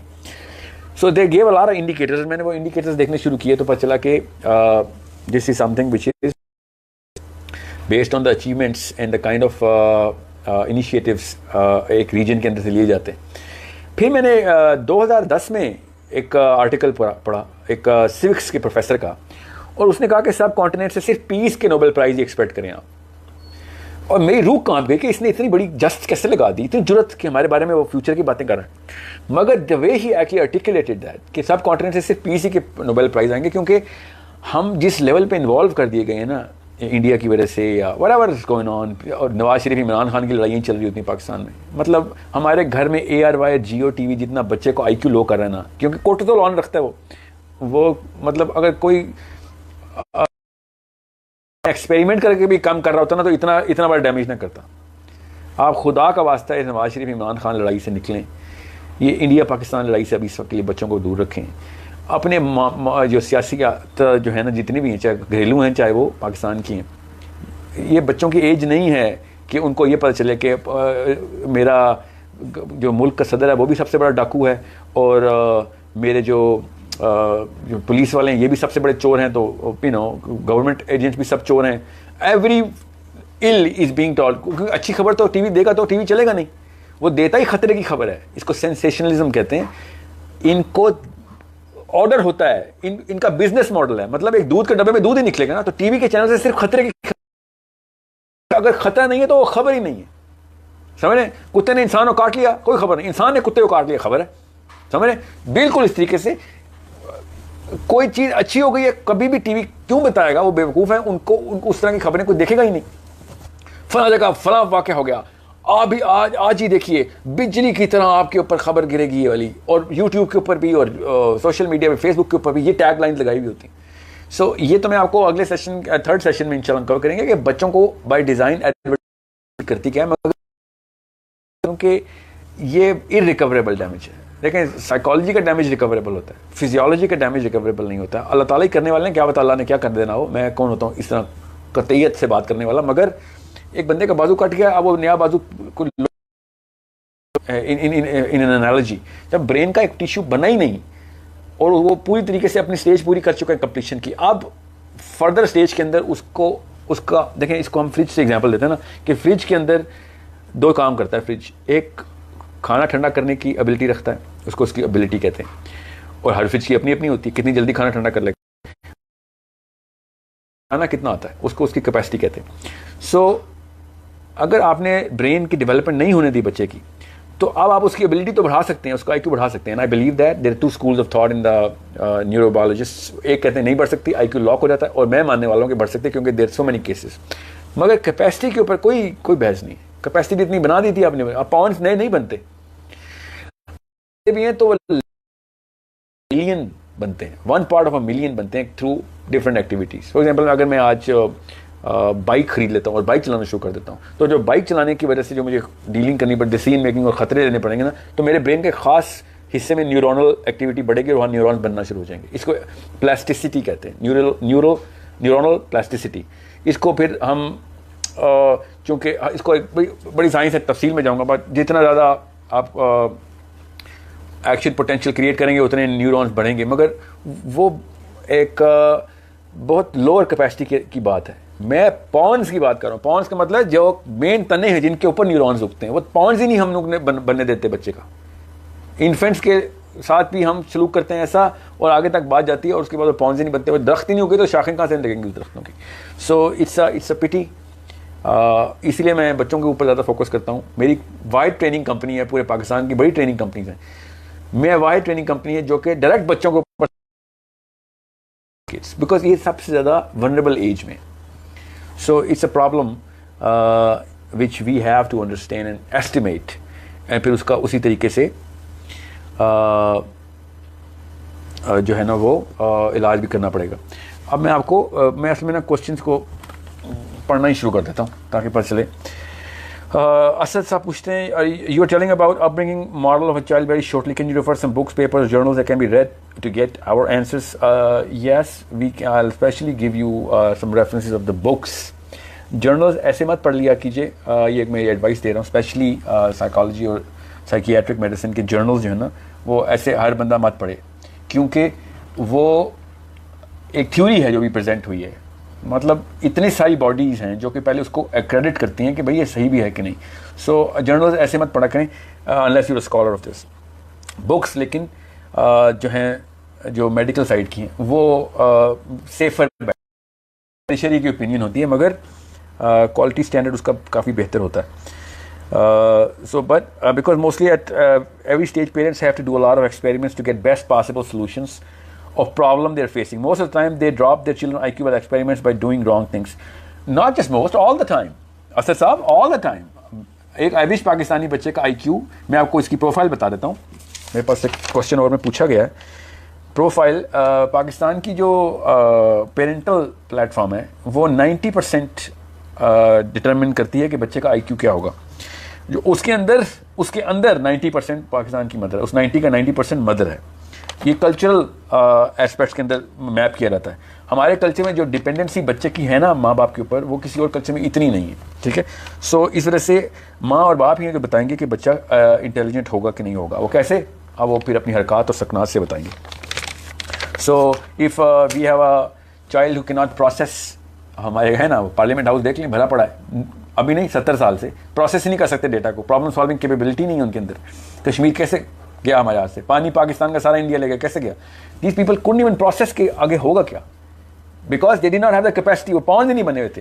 दे हैव द IQ, अपनी सियासतों में बड़ा IQ निकाल लेते हैं, अपनी कुर्सी नहीं जाने देते, मगर बिगर प्रॉब्लम्स इनको समझ ही नहीं आती, नजर ही नहीं आती। सो ये ज़रूरी तो नहीं है कि सारे के सारे इंटेलेक्चुअल थिंकर्स यूरोप से ही आए, कोई अल्लाह ताला वहाँ पे कोई स्पेशल ब्रीड तो नहीं पैदा करते। कुछ जगहों के ऊपर कल्चर वो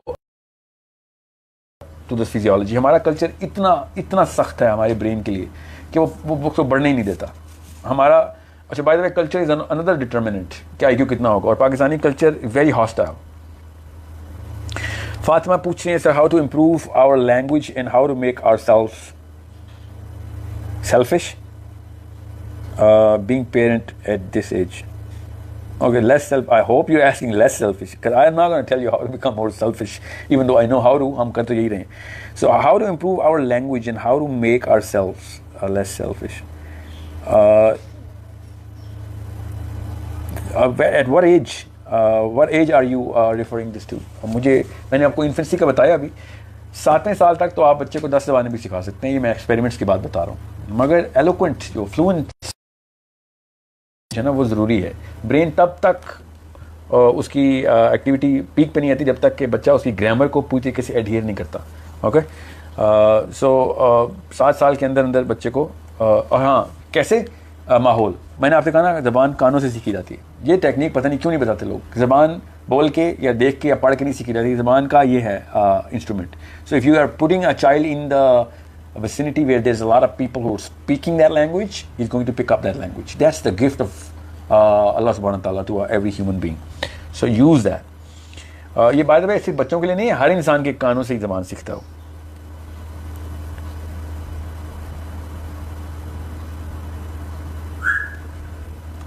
हाँ, अवैध साहब, जो पेरेंट्स ज़्यादा पढ़ते लिखते नहीं होते वो अपने बच्चों को होम स्कूलिंग कैसे कर सकते हैं? बुक की टीचिंग नहीं होता, होम स्कूलिंग का मतलब ही साथ ही होता है। होम स्कूलिंग का ये मतलब मत लें कि मतलब अपनी बीवी पे बोझ डाल दें या अम्मा पे बोझ डाल दें या अब्बा पे कि आपने इतना टाइम पढ़ाना है इनको। इट्स आइडियल कि वो माँ या बाप के थ्रू आ रहे हो, आइडियल है। इससे अच्छा तो कोई मॉडल नहीं है ना पूरी कायनात में कि बाप अपने बेटे को साइंस और कायनात के रिफ्लेक्टिव थिंकिंग के थ्रू फिजिक्स और एस्ट्रोफिजिक्स बताए। मैं उससे ज़्यादा सिंसियर, उससे ज़्यादा एक्सप्लोरेटरी कौन होगा? क्योंकि उसने पूरा वक्त देना है ना। टीचर के पास इतना वक्त नहीं होता, वो छुट्टी के बाद फिर कहता है मेरे अपने बच्चे घर पे। सो होम स्कूलिंग का मतलब प्रोफेशनल टीचर्स ही हैं, और प्रोफेशनल टीचर्स का मतलब वो नहीं जो कि स्कूल में है, प्रोफेशनल टीचर का मतलब है जिसको पता है कि साइंस क्या है, human development. So it's not just the mother and father is going to homeschool. It's a lot of people who are going to homeschool a child. Salva, how can we unlearn what we have learned at our children parents? These are the sessions जिसके through हम unlearning. We challenge everything. Scale तोड़ दें, unlearning शुरू हो जाएगी. और यही मकसद है, raise the standard of thinking, हम इसी को कहते हैं. So challenge everything, attend a lot of correlative sessions. मेरे सेशन को जो मैंने बातें की इनको चैलेंज करने के लिए गूगल पे चले जाएं और सेशंस देखें कि इसने ये बात कर कैसे दी. ठीक, this is how you unlearn. Many members of the channel must increase the time of any live program to 2 hours at least. I'm sorry, that's not a question. Yeah, आप 2 घंटे तो होने ही वाले हैं इसके. And don't worry, मुझे समझ आ रही है क्वेश्चंस के टेम्पो से और फ्लो से कि इसको कितना करना है. असल में ना 2 घंटे, 1 घंटा, 2.5 घंटे, 5 घंटे कोई फ़र्क नहीं पड़ता, सिवाय इसके कि आप खुद बता दें. अब इतनी एज ऑफ डोपामीन चल रही है, जो कि अगली हम करेंगे कवर डोपामीन है क्या, कि अगर आपके सामने एक 10 मिनट की वीडियो हो और आपके सामने एक 10 घंटे की हो, naturally you not going to pick up the 10 hour video because we are so, even though जो स्कॉलर जिनको लर्निंग एटीट्यूड ही नहीं हो, कहते इसमें क्या मिलेगा, वो समंदर में छलांग लगाते हैं कि 20-20 घंटे की वीडियो देखनी. मैं वीडियो की एग्जांपल दे रहा हूँ, इवन दो वीडियो से क्या सीखना. So it is because of the fact that our mission is to get the message across to more people. ज़्यादातर लोगों को तभी जाएगी जब एक साइजेबल लेंथ होगी वीडियो की. बहरहाल मैं पर्सनली आप ही के साथ हूँ. मेरी जो मेरी टीम है ना, ये एक ख़ास फिल्टर लगाती है मेरे ऊपर भी कि इतना लेंथ ज़्यादा नहीं कर सकते, फिर हम अगली किस्त कर लेंगे, इस तरह कर लेंगे.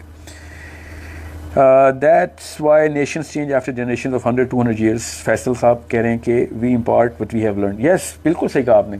करोड़ रुपए की बात की कि 100 साल लग जाते हैं फिर, क्योंकि हम उस साइकोलॉजी से बाहर आने में ना एक कॉन्शियस थिंकर अपने सबसे पहले माँ बाप को चैलेंज करता है. सो इतना बड़ा काम करने के लिए काफ़ी प्रेपरेशन चाहिए होती है, एक बड़ी स्ट्रॉन्ग साइकोलॉजी चाहिए होती है to come out of that mindset. मैं हर्ट साइकोलॉजी, हमारी एक वीडियो है सिर्फ हर्ट साइकोलॉजी पे, वो ज़रूर देखिएगा. I can't go into that right now, मगर बहुत बड़ी बात की आपने. 100 साल का इररिकवरेबल डैमेज है जो करते हैं अगर हमने बच्चों के साथ सही ट्रीटमेंट नहीं की तो. Fatma, without competition, children won't achieve level where they can help others. Everyone wants unique and different things. Fatma, kids are not designed to compete. दुनिया में कोई भी बच्चा है जो किसी और बच्चे से compete नेचुरली नहीं करता. ये नहीं कि मैं उससे बेहतर हो जाऊँ. ये बाहर का माहौल जो है ना, वो स्टैंडर्ड और स्केल सेट करता है. बच्चे नेचुरली गिवर्स होते हैं, ये भी आपने नोट किया. गिवर्स कंपटीशन में होते ही नहीं. बच्चे कभी नहीं देखते कि वो कोई काला है, गोरा है, लंबा है, छोटा है, प्यारा है, नहीं प्यारा. Any and every child is actually making friends based on the kind of fun that he has, the kind of fascination he actually can fulfill. ये माँ बाप उसके बीच में दिमाग में वो एक कंपटीशन की सेंस डालते हैं. And I'm not against competition, but I'm saying don't do it with the kids. मैं बताऊंगा कंपटीशन के प्रोज एंड कॉन्स क्या हैं, मगर 13वें साल उसका दिमाग बन जाने दें, उसको जस्टिफाई कर लेने देंगे कि इसके पीछे रैशनल क्या हो सकता है. आई am not against the fact कि हमें तगदो में लगना चाहिए, मगर वो किस चीज़ की पहले तो वो डिफाइन कर लें, फिर किस टेक्निक से, फिर हम उसके ऊपर आ जाएंगे.